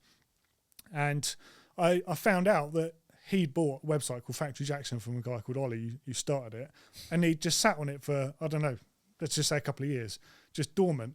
I don't even know how we got into a conversation about it, but beers at a trade show, chatting and stuff. And he was like, you know, I'd quite like to get it going again. And I jokingly was like, I'll do it. And he was like, all right then. Rad. And he goes, and we had an idea between us. He's like, because he does like Yeti and does like some really high-end stuff. But he really, part of the Core Bike show is that they really care about the industry. And like, it will do him no benefit just putting Yeti bikes on the website. Yeah. He's like, if you put one of my Yetis on there, you're going to have to get an Intention saddleback. You're going to have to get a Santa Cruz. You've got to play to the person that wants that bike. Yeah. You know, so he was really cool. He got it. He was like, as long as you get some of my product on in the right way, here's the keys. Off you go. Okay. And it was amazing. Yeah. And did that for a couple of years. Loved it. I did one summer where I think I didn't go home for 6 weeks. Went to do Mega, went to Leargang, did just so much stuff. The most I've ever ridden in 1 year. And then came back from it. And that's literally when I went for a beer with my mate Tim and got offered a job that I wasn't aware existed, wasn't on my radar at all. Right. And I felt terrible, but I couldn't turn down the opportunity. Yeah. What was that job? That was the GMBN job. Oh, okay. Yeah. Sorry. Yeah. Yeah, sorry. I know we're jumping around here. Yeah, we are jumping, and that's my bad. But it was I weird. actually It literally was not. I was super happy working for Darren. Loved it. And I actually felt awful. Did you run it like your own business? Yeah, basically. Okay, rad. Like, you pay me a salary, Yeah. and then basically I had to sort of manage if we were paying freelancers for stuff or, got a little office space, bikes in and out, all that sort of stuff. It was wicked. It was basically having my own magazine. Yeah. I loved it. And it was just getting to the point where it was going to grow a little bit. Yeah. But then it's been sat there. And I've thought about it. I've thought for a while, Such a like, cool name as maybe well. I should just grab it back again. I don't know. Just as something on the side. It would be cool. Yeah. So there wasn't big pressure from him to it wasn't super advertorially. No. I mean, I think his aim was for it to pay for itself or pay for my salary. Yeah. Basically, that would have been his goal. And it would have been a way off getting that. But he was also aware, things cost money, but also this is good. It's like almost free marketing for him to use for his platforms, for his brands on different platforms. So, yeah, no, it was cool. But it just didn't go anywhere, unfortunately. But that's only because I kind of moved on and we didn't really continue that journey. When did you start doing video? In the factory. Well, actually, I did video stuff in the MBUK days. Yeah. All the early trips I went on, this would have been like DV camera days. Yeah. I videoed everything. In fact, I think I might have made the industry's first video podcast. If you go on the iTunes store, it's still on there, MBUK Really? Dodcast. Yeah. Still on there. Is it really? It's awful, but it's got like G and Chris Smith and Will and Donny. Like, there's loads of people in it. And it was wicked. Because I just realised that everyone wanted to see what's behind the scenes. But it was like potato cams back then. So it was just awful, and audio was awful. Everything was awful back then if it wasn't like an actual transparency photo. Yeah. It was as good as you could get, though. Yeah. And we started experimenting with videos, but it wasn't really, YouTube was around, but it wasn't, no one looked at it. You could put a video on it, it'd get no views just because people aren't aware of what it was. What's the breakdown from someone who just did journalism in a traditional sense, writing, and now presents to video? What's the breakdown as you've gone through these roles between like your kind of... Do you mean as in the actual workflow of how I work? Absolutely, yeah. And like how much time you spend on video, how important is it to your job now versus MBUK where it was... I mean, the difference between writing for videos is just the same. Yeah, okay. Basically, I guess that's what made me good at the GMBN stuff, was because I would write, and as I write, I'm processing it. Yeah. I wouldn't need to look at the script. Yeah, okay. It's just all in there. It just, in my head, it's like quite a jump to go from... And I know how your role at GMBN would have worked. Like it's quite like it's a proper studio, isn't it? Yeah. So you've gone from kind of the comfort of being able to like write something down, change it. Oh yeah, again. I mean, going from like behind the camera to in front of the camera. Yes. That was a really weird thing. Yeah. So, I mean, really, I've got to say a massive big up to Anna Glowinski. So she basically helped me develop my confidence. So I'm not a naturally confident person. Confident talking about bikes because that's what I do. Confident with music, that's what I do. But outside of that realm, I'm actually pretty shy. And I got approached by, I can't remember his name, the owner of the Bike TV channel. He's an Italian guy.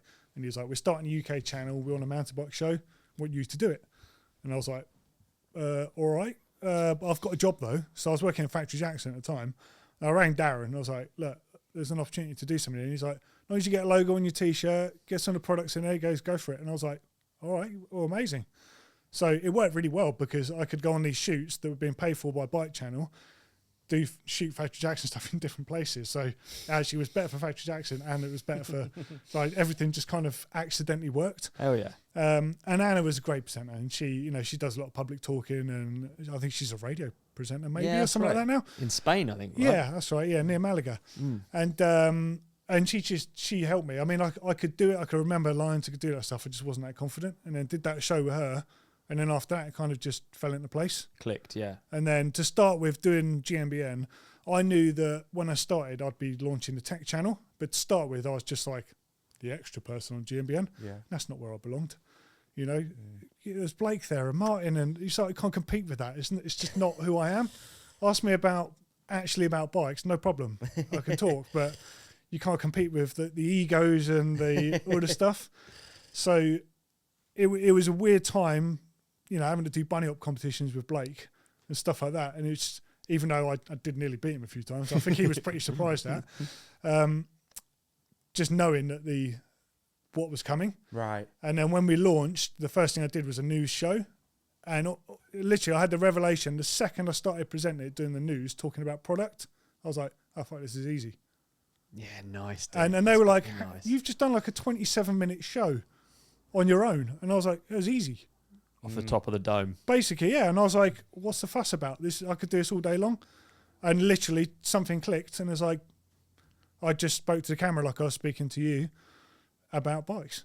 And then people seem to like that. That's literally it. That's how it works. It is a confidence thing, isn't it? As yeah. well. If you'd have gone into so talking about the thing that I love so much. Yeah. And I mean, all I've ever wanted to do with bikes is make people love bikes as much as I love bikes. It's a pretty simple thing. Yeah. I haven't got time for negativity. It's all about like the good stuff. Yeah. I feel sort of similar with this. I remember when this went to video, it was a bit like, whoa. I kind of enjoyed before, but been like the faceless guy that no one knew. Do you know what I mean? And then as soon as it goes video, I did a few video before we started doing video just with the ride companion. I remember we sat in the studio volume 1 going, wow, this is going to be weirdly different. Yeah, this is going to be different. Like we're actually looking at each other. Like it's dead weird. But yeah, totally. Yeah. Because it's not the same online, is it? Like it's video, but you just don't feel like you can just, it's super.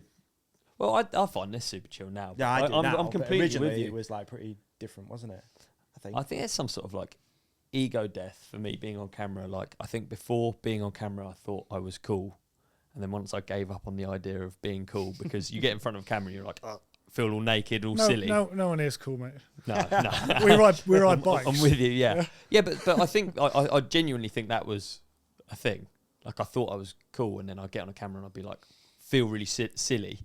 And then as soon as I thought, you're actually not cool. There's no hiding. You are what you are. It sort of makes it a lot easier, doesn't it? It does. Yeah. And particularly if you're good at it like you were with all of this information that you've gathered over the years. And it's quite cool hearing about it because it's like you can watch it fit together almost. Yeah.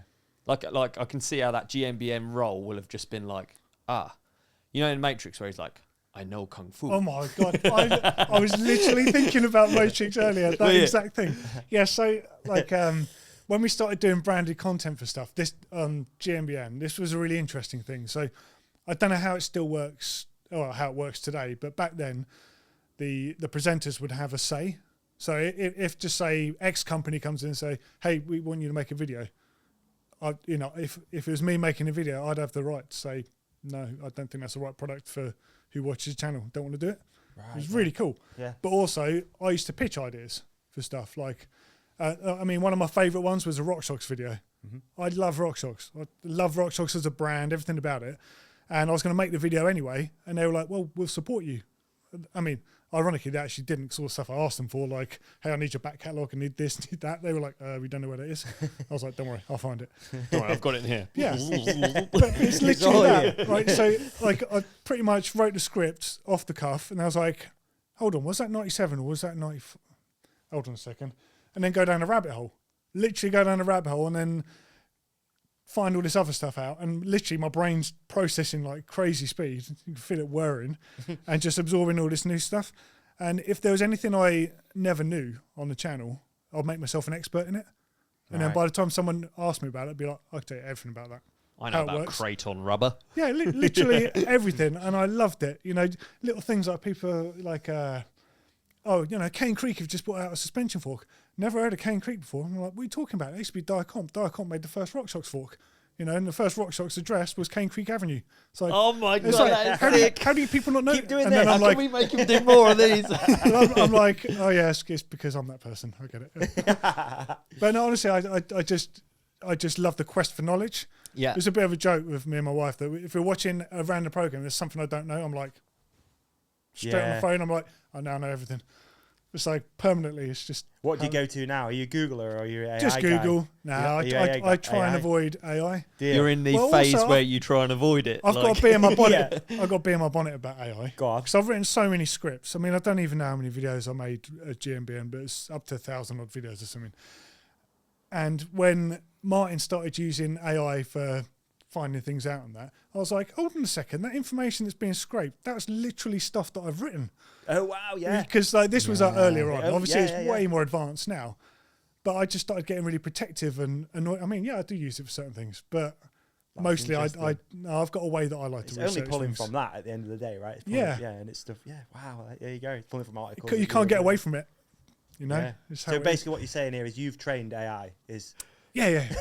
That is pretty mad, isn't it? Yeah, When like- you know that it's like a. Well, you thing that see you've certain done. formatting things, you're like, that's literally the way that I would write that. That's, that's not even the way AI would say it. It's mad. Isn't it? But you got to be accepting of these things. You can't just be resistant. Yeah. It's happening, so you Yeah. may as well try and adapt to it. Speaking of things happening, He's off again. we're about to happen ourselves into an ad break. Nice I one, need dog. a wee, Yeah. really bad. Same, actually. All right. Sword fight? Catch you after the break. Oh, mate, thank goodness for this ad break. You need a nap. I feel so tired. It's really difficult because I can't really do my job right now. This guest is firing. They're so good, quick. You're amazing. On it. And I'm just there falling asleep at the desk. You know what I mean? Look at the state of me. Rings up under my eyes. What am I doing? How are you so fresh? Mate, super simple. You just got to prioritize sleep. And this is one thing that I've been doing for a long time in my life because I realized very early on that you don't just need a work ethic, you also need a rest ethic. And one thing that really helps me is a good sleep mask. And I've used loads over the years, all cheap ones. You know what I mean? They always let in a bit of light, usually just under here, let in a bit of light. They twist when you sleep, become really uncomfortable. You wake up, it's like twisted over. And they're just like super uncomfortable. Or they don't strap at the back properly and then just like spin around. It's just horrible. That thing looks nice. Is Manta Sleep? Is Yes, so this is a Manta Sleep Pro eye mask. And these guys have actually thought about it and made a really, really, really good quality, comfortable one. All right, this is actually yours. I brought it for you. It's show and tell. This Is is it? your box. Yeah, it's got yours in it. It's Mine's all at home. adjustable I've been then? using it for. Yeah, it's adjustable. I've got Yeah, a big yeah. Yeah, you'll get it on. You'll be all right. So yeah, this is it. I've just unboxed it now. It comes with a nice little pair of earbuds. Yeah. Come with a little like carry case as well, so you can take it traveling with you, and you Nice. get a couple of stickers. And we all love stickers, don't we? Yeah, absolutely. So let me tell you about some of the features of the Manta Pro sleep mask. Okay, Please do. it is the most advanced sleep mask, scientifically the most advanced sleep mask. It is designed to be the most breathable, comfortable sleep mask money can buy. Manta Pro empowers you to get the best sleep you're capable of. Okay, it's breathable, soft mesh strap, which you can see. Look at that. Cooling perforated foam on the eyes. It's lovely. Unique C-shaped eye cups for side sleep, because that's one thing, again, with some of the not so good ones. Twist around when you're on your side. Yeah. Angled strap for ear comfort, because again, you don't want it rubbing on the No. top of your little ears, do you? Infinitely adjustable strap, so it'll fit on your head or someone with a not so big head. And it's got grippy zero slip gel on the inside as well. Do you want me to put it on and give you a Yeah, please look do. at what it Yeah. looks like? Yeah, here you go. I want to put it on afterwards as well. Nice. It does look good. It's nice, that, isn't it? Yeah, it does I look could almost do this ad blindfolded. Hey. Mate, I swear there's not a single... You could be doing anything now. Really? And there's not a single bit of light. Wow. In fact, I could just fall asleep right here. Can I try it on? Yeah, okay. Okay. Yeah, because I'm going to be gone with the wind if I don't give it you back. Okay, so There you go. have we got anything for the companionship that can get them Of course on we board do. with it? Of course we do, dude. So they don't just do a sleep mask. They do a white noise machine, which we've got over there, which I've been using at home. It really suits you, actually. I've been using that at home. It plays like ocean sounds and just helps you go to sleep if you're struggling. If you live in a noisy area, like, it is hard to get to sleep sometimes. And with this, you've got everything covered. You can't see any light. You've also got the white noise machine, the earbuds. You're going to get the best night's sleep of your life, thanks to Manta Sleep. We've got a white noise machine. Yeah. Can we? I know this is turning into just unboxing. Yeah, this yeah. is really genuinely exciting. Yeah, it's cool, isn't it? So that's the remote. That's the remote. So you have that bed on the side of your bed, yeah. Because I think we've probably both had this. When there's like a fan noise, I sleep a bit better, I think. So what you do, it says in the instructions, actually, I was reading it. So you put that like kind of close to the noise. So if it's coming through a window or a door, you put that there and it kind of drowns it out and makes it easier to sleep. Yeah, which is really cool, isn't it? Oh man, I wish we could put it on now and just fall asleep. I know, mate.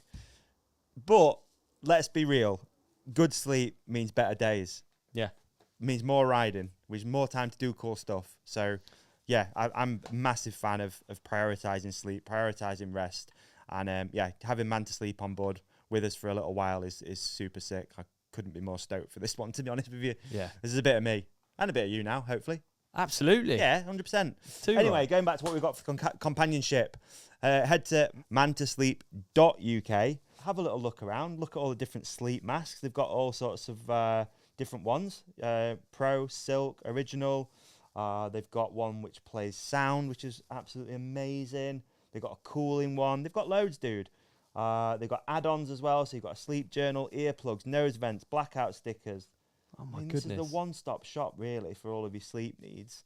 They do bundles as well, which They is do really kids. nice. They do kids stuff. They do kids stuff as well. How amazing is that? Yeah. Hey, I'm just on the website now, and I can't believe how many products there are. And it's no wonder, really. Think how much of your life you spend asleep. You might as well make Great it good point. sleep. You might as well make it good. Absolutely. Why make it bad? Absolutely. Make it good. So, yeah, head to mantasleep.uk, enter the code, The Ride Companion. What is it, Ollie? The Ride Companion. Of course it is. That's going to give you a whopping 10% off. Oh, amazing. Hyped. I'm looking forward to some good sleep and just, enjoying it, man. Prioritising it. I love this stuff, as you can tell. I know, eh?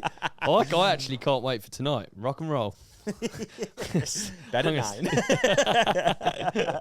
Thanks, Manta Sleep. Thanks, man, to sleep. Appreciate you. Mate, this one is the easiest ad read that we do. We're just going to speak from the heart. WORX have been a sponsor of ours for years, and we've both used the majority of the tools at this point. Absolutely. I mean, I've really sort of redone my house with WORX tools. Yeah, I've got a plethora. I bought in mine. Show and tell. This is you what? Sorry, yeah, it's show and tell. Exactly.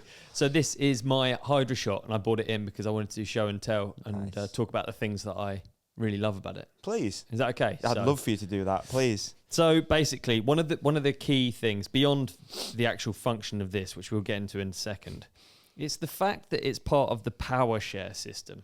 Now, every single power tool I own, and whether that's garden, home, DIY.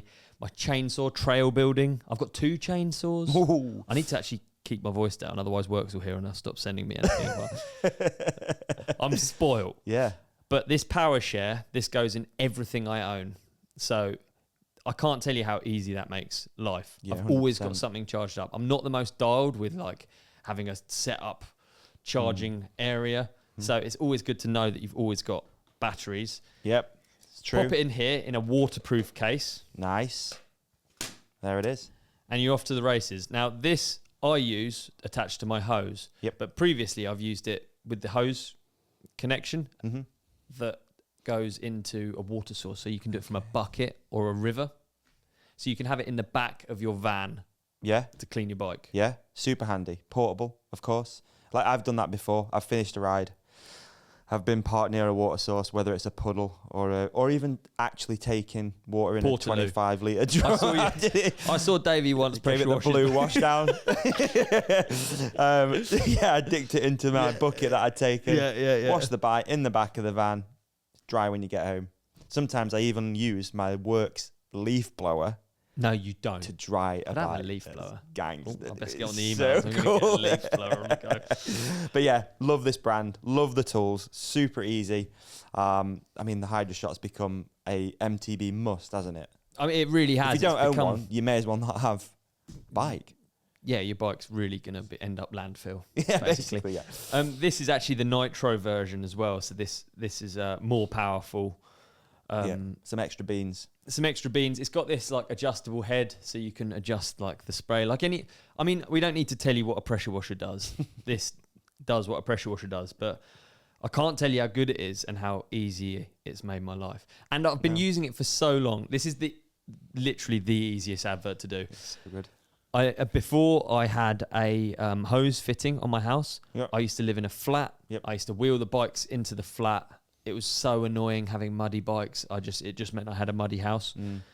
I got this. It literally changed my life. I'm not even joking. I could wash my bikes and I didn't have to live in a pigsty. And then I could get a girlfriend. Dude. And look at us now. This jet wash has changed your entire life. Yeah, it's meant that I can actually have a partner in life. I'm not just on my own with a muddy house. I mean, what an endorsement. It's mind-blowing, isn't it? Yeah, It is and mind-blowing. What's even better than that? So people can get a partner, change their life, and save 15%. How much? 15%, dude. I Say mean, it again. the fact, 15%, you're serious? I mean, the fact that they offer this product to general public as something you can just buy is ridiculous enough. And now we're offering it for 15% less. Mate, you'll never see a single mountain biker again. I mean, I kind of want to keep it secret a little bit. That's why I was a bit, it's the only downer about doing these ads. I wanted to keep it a bit secret. I don't want everyone to have the secret to my success in life. All right, maybe we're going overboard. We actually, do you know what? It's a product we don't really need to. The Hydra Shot is absolutely unbelievable. And you say we get 15% off. How do we get 15% off? Head to works.com, enter the promo code The Ride Companion. It's on screen right now. The promo code is flashing black and orange. The Ride Companion at works.com. Change your life. The Ride Companion at works.com. Yeah, easy as that. Seems easy. It is easy. Change your life too. Thanks, Works. Cheers, Works. Back in. What a break. I'm quite... do you have anything that you want to cover before we move on to the present day Doddy? Because I think... No, not really. Talking about this has been really cool because it, like, for me, it like makes me realise how much of a Swiss Army knife you are, specifically to a bike brand. Yeah. And you've now moved into... What is your role at Mondraker? What's the title? The title is Global Brand Comms. Okay. And I guess that kind of is what I do. So I communicate with media about bikes, launches. I mean, bear in mind, so my role is global. I work from the UK, but I work for the Spanish brand directly. That's where my report is. But we obviously have satellite marketing and stuff in different markets. Yeah. So I don't communicate with the English media, even though I'm in England. Oh, right. But I will communicate, for example, with Rob Rides about a global project.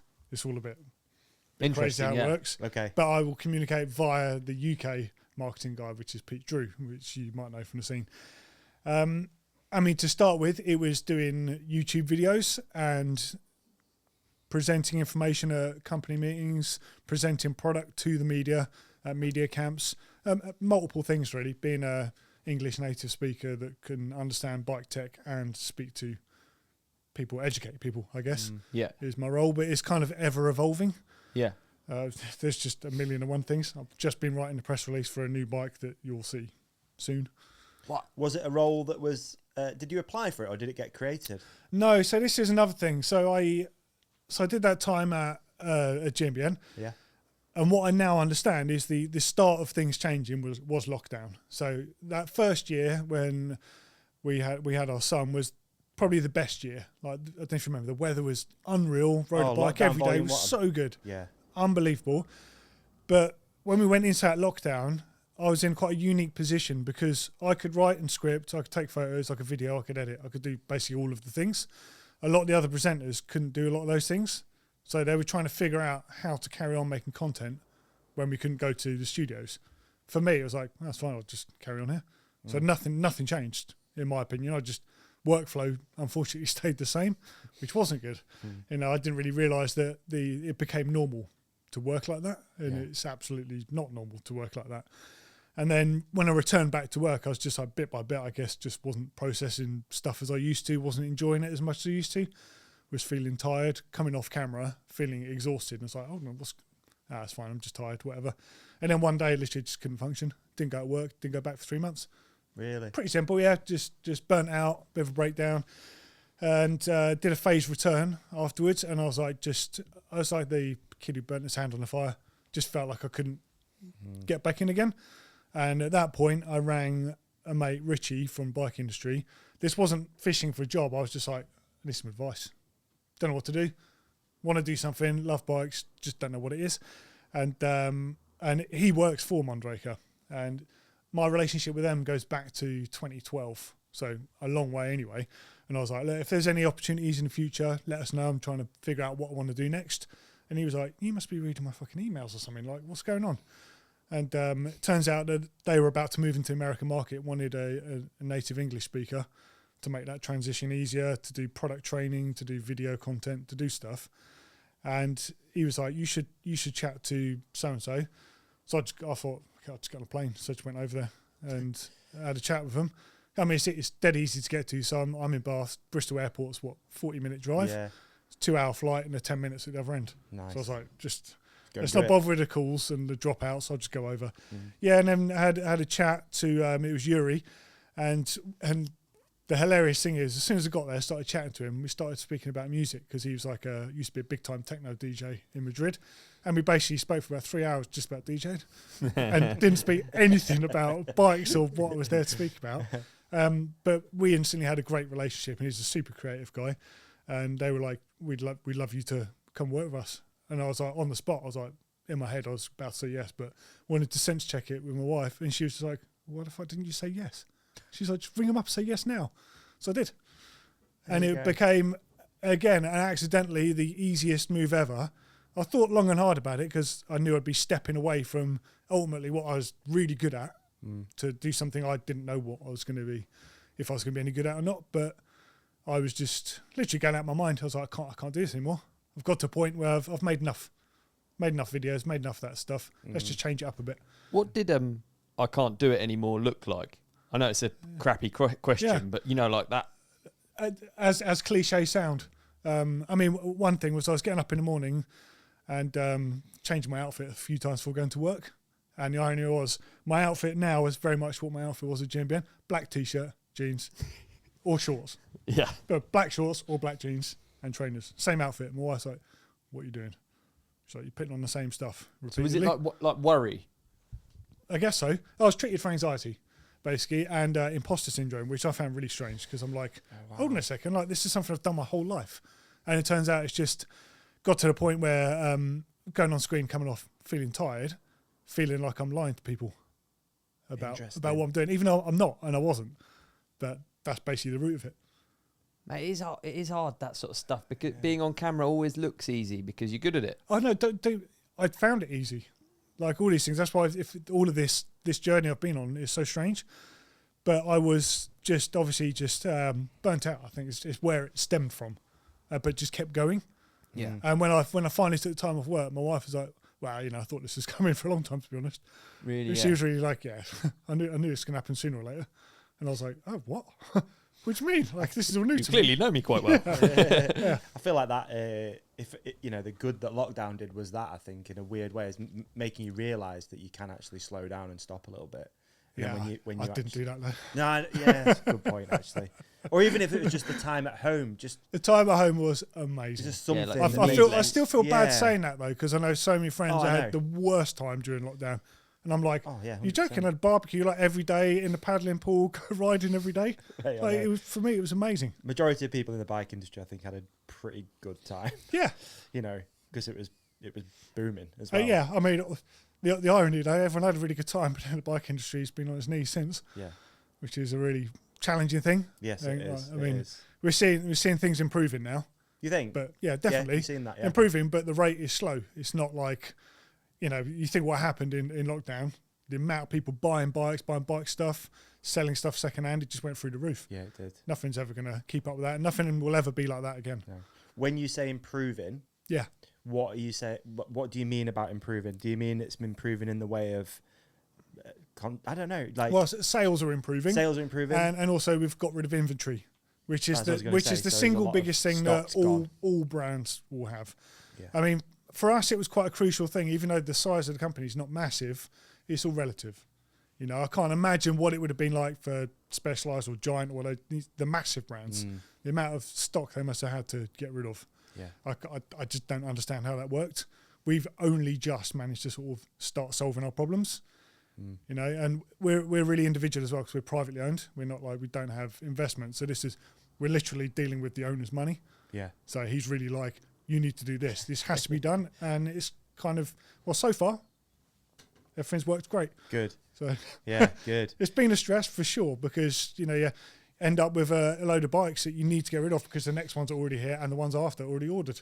And that's 'Cause the that's how bit- it the bit works. that, yeah, people probably don't realise on the outside of how in advance brands Yeah. are ordering. So there's this huge influx of interest, and then Yeah. brands are trying to probably think that curve's going to keep going forever. And I think even more so with things like e-bike components. So there's one thing with components that are updated each year, but the rate of which evolution is happening with modern components, to me, is terrifying. It's so exciting because things are changing so fast, but also knowing what the commitment is from any brand to be like, yeah, we want, I don't know, 100,000 of those or 2,000 of those, paying for them up front. It's like, it's a lot. It's a lot to do. it is. It's It is. big business. Yeah, it is, man. It's been testing times for a lot of brands. Yeah. And some haven't weathered the storm, unfortunately. No, which is really sad. it's awful. I feel like most weeks I hear of a bike shop that's going to go under or has just been under. It's like, oh man, like another one. Yeah. I mean, if it probably feels hypocritical saying that because I don't really go to bike shops anymore. You know, like, and locally to me, I don't really have any bike shops. There's a Trek store, there's Cadence, which is predominantly a road store. They're really good, but the reality is, I don't need to do that. Yeah. Yeah. You know? Yeah. I would like to support stuff, but my bikes are all work bikes that I have these days, and I get components sent from work for the work bikes. Yeah. My need for a bike shop's not what it used to be. And you can bleed a brake. I could bleed a brake. Yeah. Yeah. I'm also aware of when making all the videos with GMBN. The aim was to give people the knowledge. If they wanted to do it, this is how you do it. But it's not to say you have to do it. And I was always quick to say, like, don't get too involved. Yeah. Your bike shop is there for that. But don't go to a bike shop to get an inner tube changed or to change a chain. Like, Yeah. Just learn, you know, go to the bike shop when you want your brakes big done, stuff. or when you want your suspension done, or when you want a full overhaul. Yeah. They'd probably be happy about that as well. I would hope so. One thing I really wanted to talk about was the current state of like mountain bike media. Yeah. Because again, we've kind of touched on it throughout this whole episode, but in your opinion now, where is the bike industry at as far as the media side of it? Is it good? Is it bad? Is it too much? What do you consume? You know? I don't know. I don't think there's nothing wrong with it. There's nothing wrong with it on any.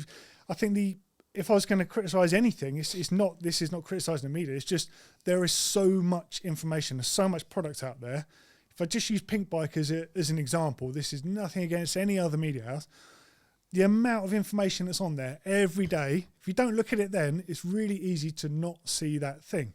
Yes. Right. So that, I mean, I get it because the way that they're working, the amount of product they're going through and information and stories, that's fine. They're working hard. As a consumer, you might miss things.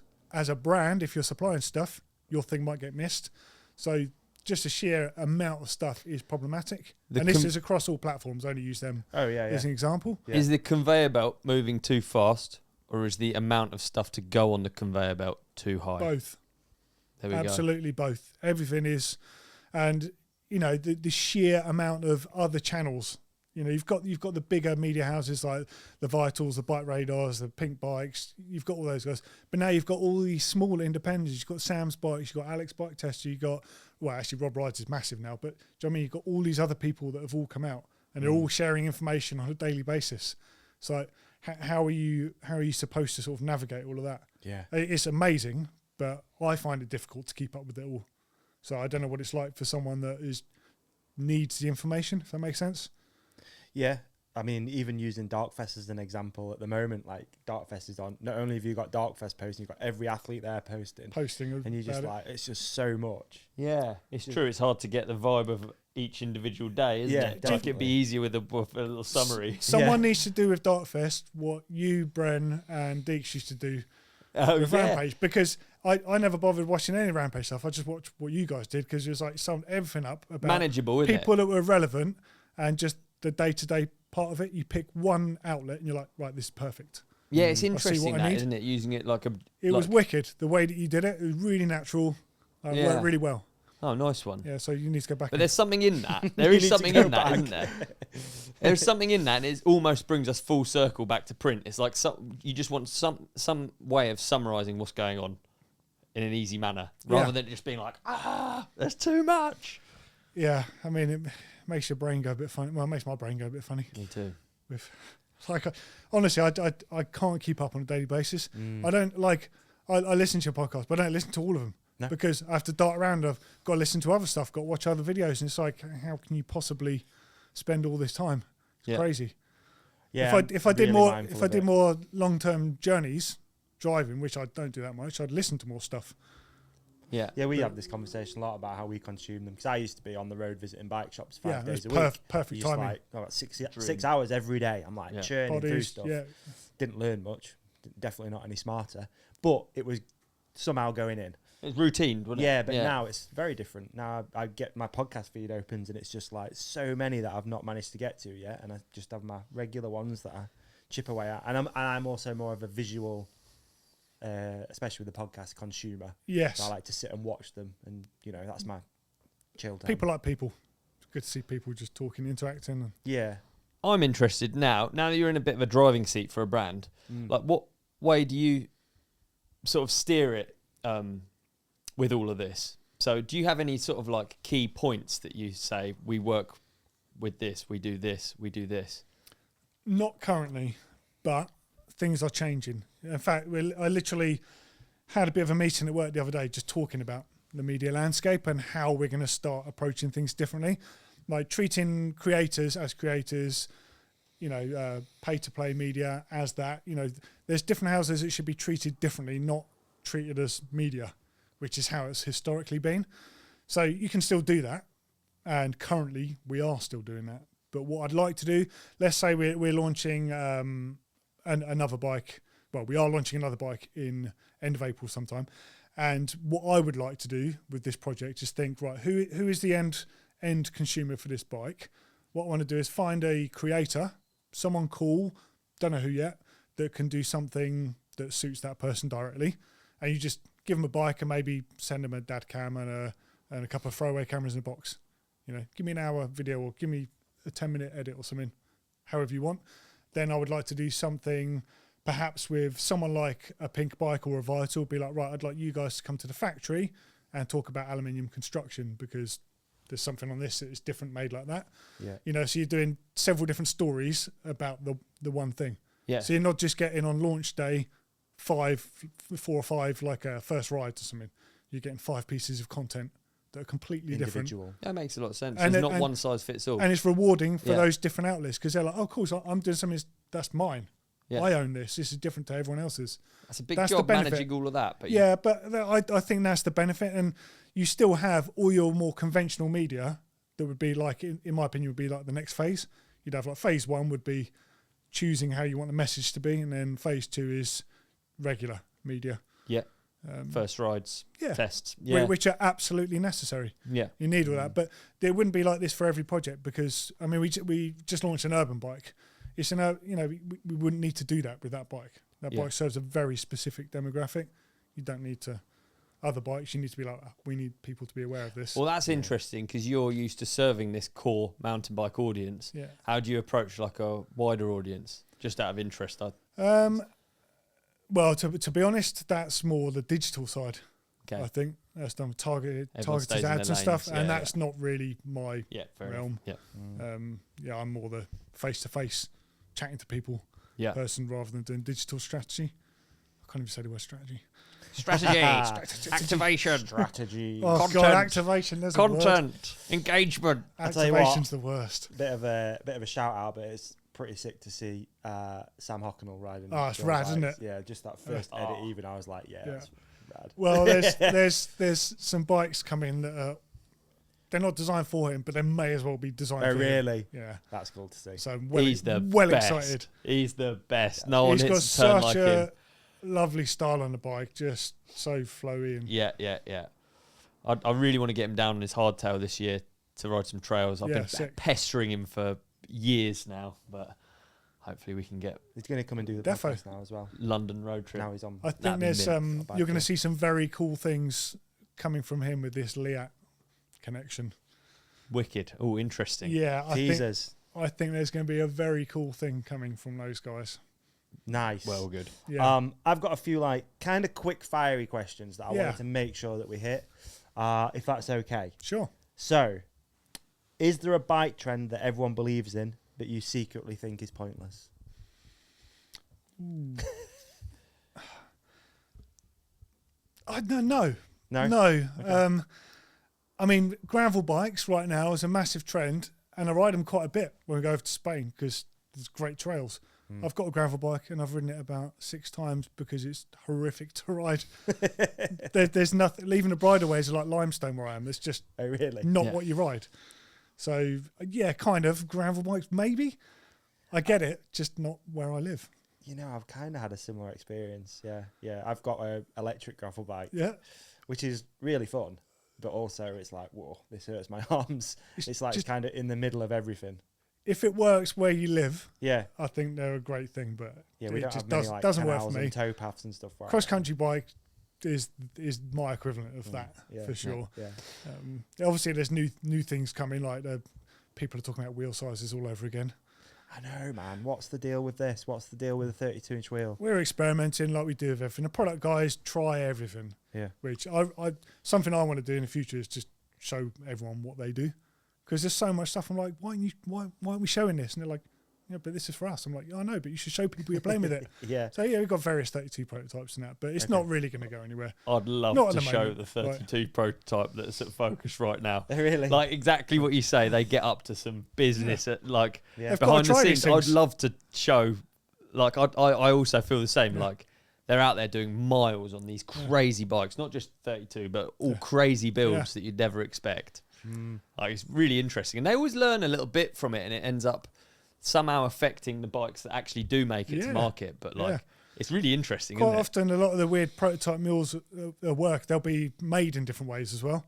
So you've had like additive manufactured ones, you've had carbon lugged bikes, all different. So, and it's maybe stuff that we'll be using in the future, maybe not. But they're just constantly trying, which like that side, I mean, that's where I want to go. Is it? Yeah. Oh yeah.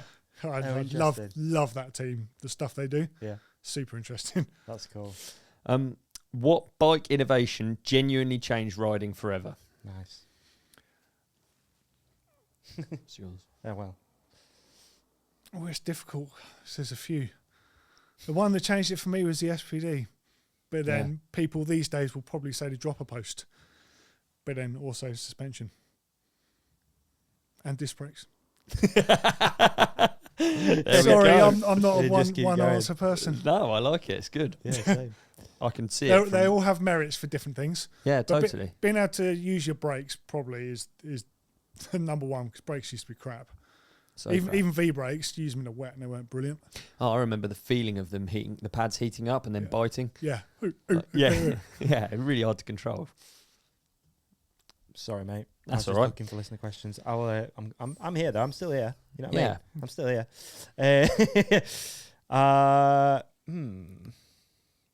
Okay. Have bikes reach a point of diminishing Oh, returns? I was going to use that one. It's really good. It's yours. I know. I don't know. Good answer. I don't know. Sorry. No, I there's always progression. The next thing's just around the corner, isn't It's it? just hard. Yeah, we're definitely in an era of refinement. If you forget the electronic side of things, if you just talk about the physicalities of bikes, we're making things in smarter ways. So the product might end up looking similar, but the way we make it's better. It's got a better finish and stuff. So I think refinement is probably where we are, rather than just getting to the point of making better things that's worth more or Yeah. available for less money. Like, can the silhouette change that much at this point? I wouldn't have thought so. No. Did you have the same feeling though? 20 years ago. at No. MBUK? Really? No. You were like, there's more. Yeah, It's just 100%. like endless 100%. progression. Yeah. And now it's starting to. everything to you ride slow. and you're like, oh, this is good, but Wow. that thing does that. If this could do that as That's well. so fascinating. I just think, like I was saying So earlier on, cool. it was easy to buy a clanger. Now it's difficult. Like most bikes, forget a price bracket, it's difficult to buy a bad bike. And that's an amazing place for a consumer, but also confusing for a consumer as well. Because there's a lot of stuff that's nothing wrong with it, just a bit Ford Mondeo. You know, like perfectly respectable, just a bit. Alan Partridge. Yeah, exactly. I'd rather Alan Partridge than Ford Mondeo, to be fair. But yeah, exactly that. Okay, that's interesting. Yeah, I'd love the thought of being. I wish I was into it more back then. You know what I mean? The products that used to just- arrive at the office, it was exciting because like, everything wow. was different. People Yeah. were Yeah. throwing stuff at the wall. Hey, maybe this is our million. You know, maybe this is going to Exactly. work. Yeah. And Like some of gold it was prospecting awful. back then. Me and Finn rode this high pivot Kiwi way back. So a New Zealand brand made of steel, and they make amazing bikes. And then they made this high pivot bike, but it didn't have an idler wheel or anything. Just had the chain in a regular place. It was like pedaling a rugby ball. You pedal the bike and it's going like this, and we're like, this has got to be wrong, right? And I think we broke the chain on it doing jumps because there's so much chain stretch. And we were both like, But it was what's the nearly guy there. doing? It was on something, Well, wasn't it? if we just put like a jockey wheel on a pivot point, it would have been fine. Yeah. But his bikes are beautiful, so nicely made, and all the other ones he made were amazing bikes. So we were a bit puzzled. I like looking at even the ones that big brands do, like Shimano, or like Shimano did that pneumatic rear mech, or they did the airlines, or one of the the opposite coolest rear things mech. ever. Do you remember that? rapid rise, terrible. So it was like, yeah. I went on a press camp with Guy Kesterman. I forget the year. It was the year they launched Rapid Rise with the dual control levers and had the brakes the wrong way around. So imagine the brakes the wrong way, shifting went the wrong way, and you changed gear if you leant on the things. We had to ride the Capron World Cup cross country course, and we were just like eating shit. Oh like, yeah, because the mountain bike brakes they worked like road bike brakes. That's right. Didn't they? Yeah. Yeah. So Do you remember Wow, that? no. and don't I remember rest that. my fingers on the brake levers when I ride. Yeah. So you actually kind of bumps go Yeah. through the gears, but you're going the wrong way through the gears as well, Yeah. and the brakes are the wrong way. What did the review look like for that? Oh, I can't remember, but it was trauma. That launch, it was hilarious but awful and so dangerous.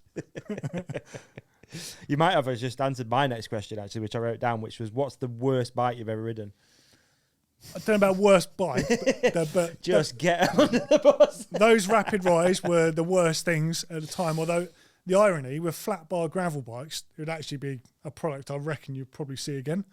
If you think how road shifting is. Yeah, For that true. market, I think it could work again. I mean, that Kiwi wasn't a brilliant bike, but I feel bad saying it was the worst bike because his bikes are really beautiful and really well made. It was just that was a bit of a weird one. I don't know. I could come back on that one. I can't. Can think you of it. answer that question? What's that? The worst bike you ever ridden? Wow. Jeez. I actually I had a can. a Giant Faith. Okay. It was like a downhill bike. I but remember the Faith. it wasn't. It was like a free ride downhill bike. Yeah. I feel like that didn't have a place where I lived. Yeah. Yeah. I had one of those, and that was, I wouldn't say it's the It worst was like bike. a bike park bike, wasn't it? Yeah, Before and- bike parks. And you're just pedaling it around like A big Peak heavy, District. heavy bike. really heavy. I think, for me, that's probably the one that stands out. What about you? Have you got one? Yeah, I rode Bender's bike. No. It was like laughable. It's so Yeah. insane. Yeah. But like, it's fair enough. It's built for one thing. Yeah. But just I rode it around a car park, and it was just like, it made me cry laughing.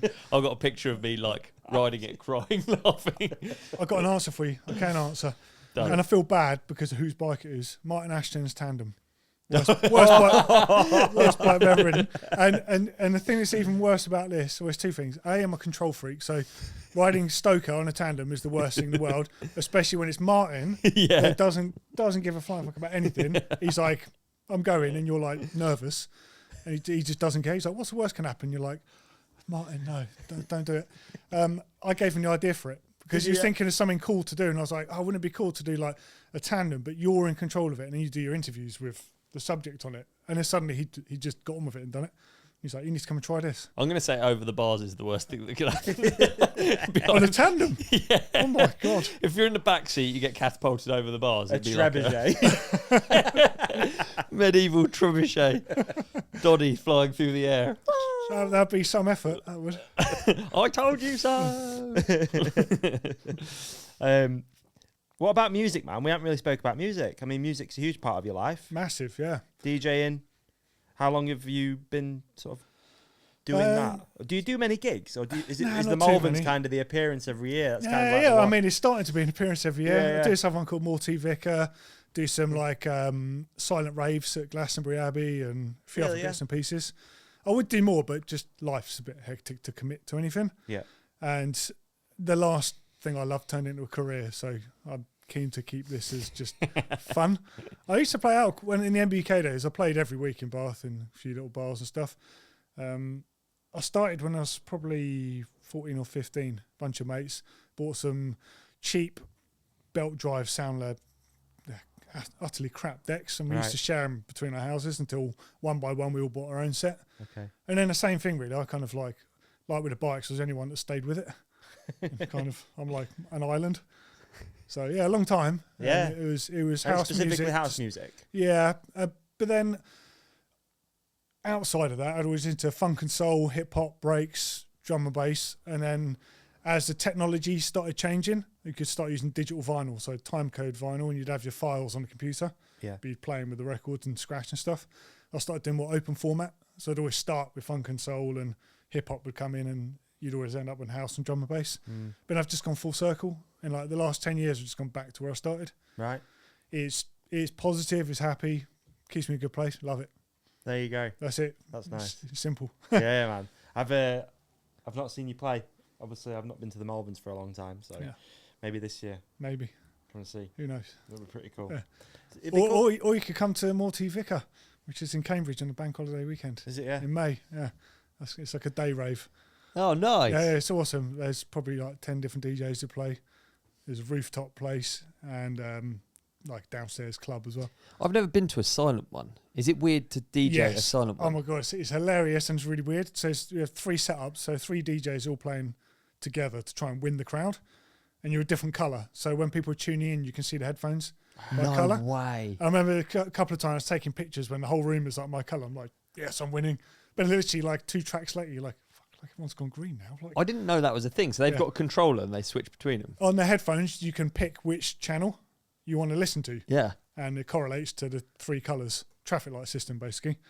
I never knew that. I've never been to one. I and never the thing knew is, that. because when I didn't know that. you're playing, you have to have the headphones on. You can't take them off because you can't hear the music or monitor speakers. It's all in the headphones, so you can't read the room like you would normally by seeing people's reactions and stuff Yeah. because it's silent. And you hear people singing, but they'll be singing to someone else's track, and you're like, I don't know what's going Oh, on. so, yeah, so It's you really really have to keep them disorientating. on. Yeah. Discombobulating. It's really funny. Like it's a weird thing to play, Man, I hadn't thought of that. Yeah. but they're wicked fun. Yeah. Really, if you haven't been on, go to one somewhere. They're really good fun. Not what you expect. And if you And don't it- like loud music, Ollie, like me and you a lot of the time, Yeah. you can just put the headphones on and There you go. be silent. Yeah. Just dance around. The funniest thing is, at some point, you take the headphones off, and all you hear is people like heavy breathing and the trainers squeaking on the floor and stuff. Yeah, we talked about that with electric motocross bikes through the whoops. Yeah. You just hear them like, It's not cool, is it? how weird would that be?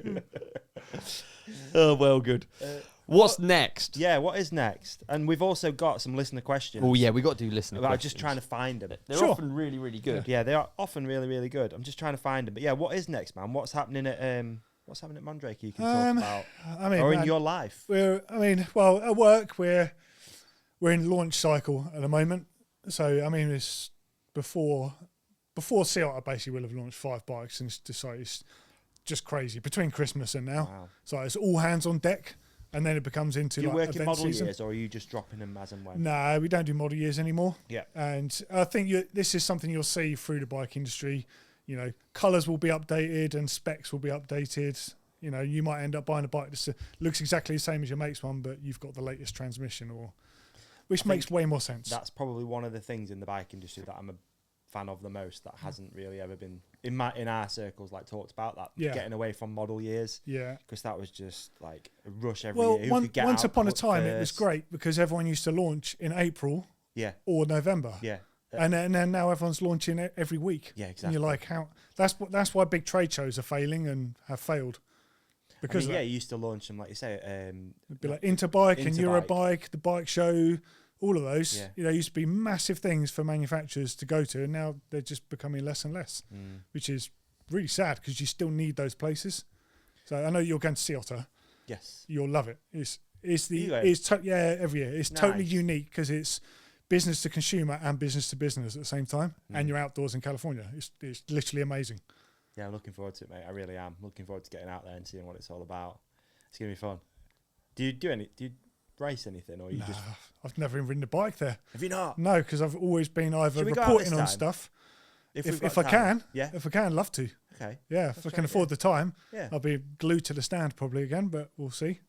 Yeah, we're just going to be floating around, Yeah. doing content and just seeing what it's all about. It's going to be fun. So Well, we're, like everyone will offer you shelter, coffee, beer, and stuff. Take it because you get wind chapped oh, big really? time there. Okay. You think it's not like that warm, but you'll be getting majorly sunburnt and stuff. Inside knowledge. Thin I like air. that, mate. Good tip. Take the shelter when you can. All right, I like it. Did you manage to discover the listener question? I have, and there's some really, really well good done. ones. There's loads, and actually, weirdly, they're really. You know, sometimes we get sort of like the what do you prefer, which I love. What do you prefer, chocolate or? Go in your hands. We've actually got some really, really like Doddy specific ones, which are good. Nice. This one's from George Corley. He says, "What mods would you do to a GT LTS 2000 to make it, by modern day standards, usable?"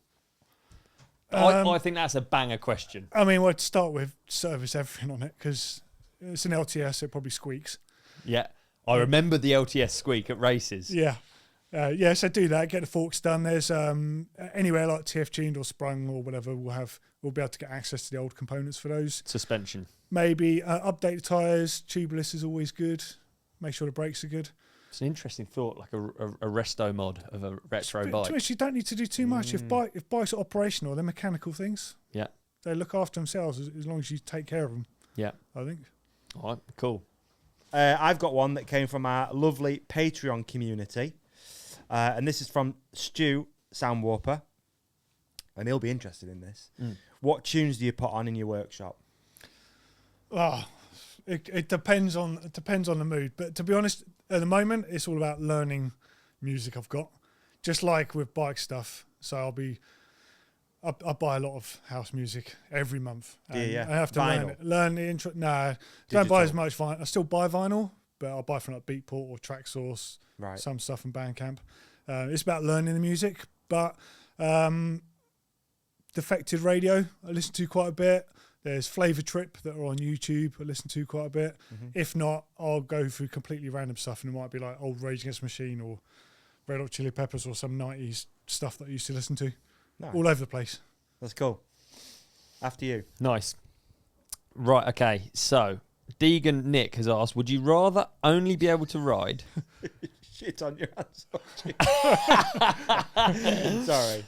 Would you rather only be able to ride a 27.5 hardtail or a 26-inch full sus till the end of your days? You have to pick one. 26 full sus or 27.5 hardtail? 26 full sus. There you go. Yeah? As long as it fit me. Have to be long. Can I pick it? Have to be long Be one because I've you're got in like the a loft. 6'5", 6'6", right? That's what you did. It's good. Yeah. What's in the loft? Which one? Mondraker Foxy XR from 2013. Yeah. That was the first bike that fit me. Is it? Yeah. It genuinely fit me, yeah. Really? Like, it's just crazy. Not going on a sales spiel. This bike had a 500mm reach in 2013, which is roughly where most XL or large bikes are today. Did it have the stem? Is it 10mm stem. 10mm stem, yeah. Directly on top, yeah. Yeah. There you go. Got on it and I was like, oh my God, it fits. So good. And I got on the phone to him, and that's basically how my relationship went. That one from Kerno Freeze is good. Is it? Yeah. Yeah. Oh, Kerno Freeze, long-term listener. Yeah. Kerno Freeze, if you could have one bike from the 90s in his collection, what would it be? Well, I've actually got the frame. I just haven't done anything with it. A Mongoose Amp B2. It's based on an amp research, Horse Lightner rear end, McPherson strut, amp linkage fork. I'm going to build it with a Toyota disc drive if I can get one. Brown Ritchie Z Max tyres, and then all the bells and whistles. Yeah. How many bikes do you own? Do you know? Not that many, probably 10 or 11 bikes. I've got loads of work bikes, Yeah. but they're just literally, I have them for 6 months and they move on. Okay. Yeah, 10 or 11, something like that. I've still got my old Curtis. In fact, I've got 2 Curtis bikes. I've got my old Broken Intense, got a couple of Coves, got a couple of charge frames, got a couple of common cells. Actually, yeah, I've got a few more. Got Nikolai, not Nikolai, got a Norco. Yeah, that's about right, yeah. Yeah? About 11 odd bikes. Nice. Killing it. Dean Crookshank or Ginger Shack on Patreon. How long until you complete a DJ set while riding a trail? I like that. I have thought about this before because, you know, Don Whiting that does the drum, bass and bikes. I'm like, how can I do this and then take it somewhere? So I don't know. There's a way of doing it. I just haven't thought about it yet because what he does is amazing. It's cool, isn't it? And actually, I wanted to do a video of him on his setup when I was at GMBN. Just never got that far. Really? Because it's wicked what he's done. How could you apply that to your will? A bike park would be kind of cool. Because you've got to get people... You end up only doing it on the transitions though. Day set at the Go down Malverns. Yeah, just riding around would be really cool. Actually would, wouldn't Basically, just borrow Dom's setup. Yeah. Dom, True. Dom, can I borrow your setup? He does listen Hello? to this. Does he? I don't know. He must I like not to just proven. throw that out sometimes. We got loads of questions about tools. I'm going to try and... Oh, I like tools. Snidged1 has asked what the number one tool ever is, and Jago Mitchell, kind of related, has asked what your favourite non-related bike tool you use on the bike. So if you could do a 2-tiered answer, Both of those are easy. All right, well, the number one is an Allen key. Boom. You literally can't live without an Allen key on a bike. You have to have Allen keys. Random little story, the dark blue Park one I got when I was 17, let's say. About that age, still use it. Used to get in trouble for using it at GMBN because we were sponsored by Park, and the new one was a different colour with all their company colours. And they used to tell me off, and I was like, look, I tell people to buy once. I'm not going to just use that because you give me it. I didn't like it, but I kept using the old one. So, yeah, that. And Knipex pliers, basically. Yeah. I've got like 7 different sets for different things, but their multi-link plier thing is just amazing. Buy good, buy Pliers once. wrench, Yeah. 100%. Only a rich man buys cheap tools. There you go. There you go. Can I get, you know what my recent one is for non-bike related that I love on the bike? Yeah, it's go going to on. be the WORX leaf blower. The leaf blower. It's just cool, isn't it? Just to dry your bike down after. I've got. You've got the little Makita one, haven't That's you? right. Because I've all my drills and stuff are Makita, so Yeah. that's what I got. But It makes a big difference, doesn't it? If you do the chain, you've gone to the It's days amazing. now where I return to my bike and it's like yeah, people are like, oh, you're going to crusty. force air into the seal. I was like, no, I'm not. It's fine. It's just water. Don't worry Got a about leaf it. blower yeah, it is good. as well. Like, it's all good. I don't fully understand this one. It's from Rodricott Wigty. God, it's hard to read some of them. Shouldn't you be the next Calvin at Park Tool? You would be perfect in your own way. Do you know how many people have asked me if Calvin's my dad? Like, Actually, yeah. when I had attached, everyone was like, Calvin is your dad. He's got the same nose as you. He's got the same eyes as you. I'm like, yeah, do you know what? I thought about this years ago when doing some work with Calvin, thinking like his positivity and his just fortitude for continuing to do what he does and being on all the time. What a human. He's amazing. And yeah, I mean, I would work for Park Tool any day. I love that brand. I love Eric. I love all those guys over there. But they've got Truman. He's Calvin Mark II, and he's rad. He's really cool. No, wicked. That's cool. I think that wraps it up. We've got a few. Nice. I've like combined loads of them. Max Penny's asked which of your nephews can throw the best whip. A cheeky bastard. Yeah. Well, Max is pretty good on the bike, actually. There you go. There you go. Well, it seems a good place to end. That's been fantastic. It has. I've thoroughly enjoyed that. Big thanks for coming on. Where can people catch up with you? Where do they find you? Instagram, really. Yeah. Don't expect anything of it. It's just what he sees, what you Oh, you get. post nice stuff on Instagram. It's Like just a wholesome true reflection biking of content. what I'm about. Yeah, I like it. I like your carousels. I'm always That's intrigued by them. basically me. Yeah. I mean, I've got a YouTube channel, but I just don't really. I keep saying that I want to do stuff, but I'm just not being motivated enough to want to do it. It'll come. To be honest, maybe at some point I'll kick it into gear again. The moment will be when you get the rig on your bike and you ride around at the Malverns. That could be the next that might be upload. it. That could be the next upload. I might have to ride there from home. Wicked. Yeah. Well, Good. thanks a lot for coming on. It's been fantastic. Thanks for having me. No, thank you. Appreciate Appreciate you. You're the man. It was easy. Go on, Ollie, sign us out. What do I say again? Peace and love. Like and subscribe. Mate, what an episode. Brilliant. I thought you were really great, Davey. Mate, and I thought you were even better. Thanks, dude. Better Thanks, than dude. normal. Oh, cheers. Hey, how about we tell our lovely podcast community to hit subscribe here, Yeah, click on the video on Ollie's face, that's right. click on the video on my face, Yeah. and follow us at The Right Companion on Instagram. They can like and comment as well. Please do. I'm going to try and get this energy and I'm going to bring it into next week. Let's fast forward to next week's episode. Done.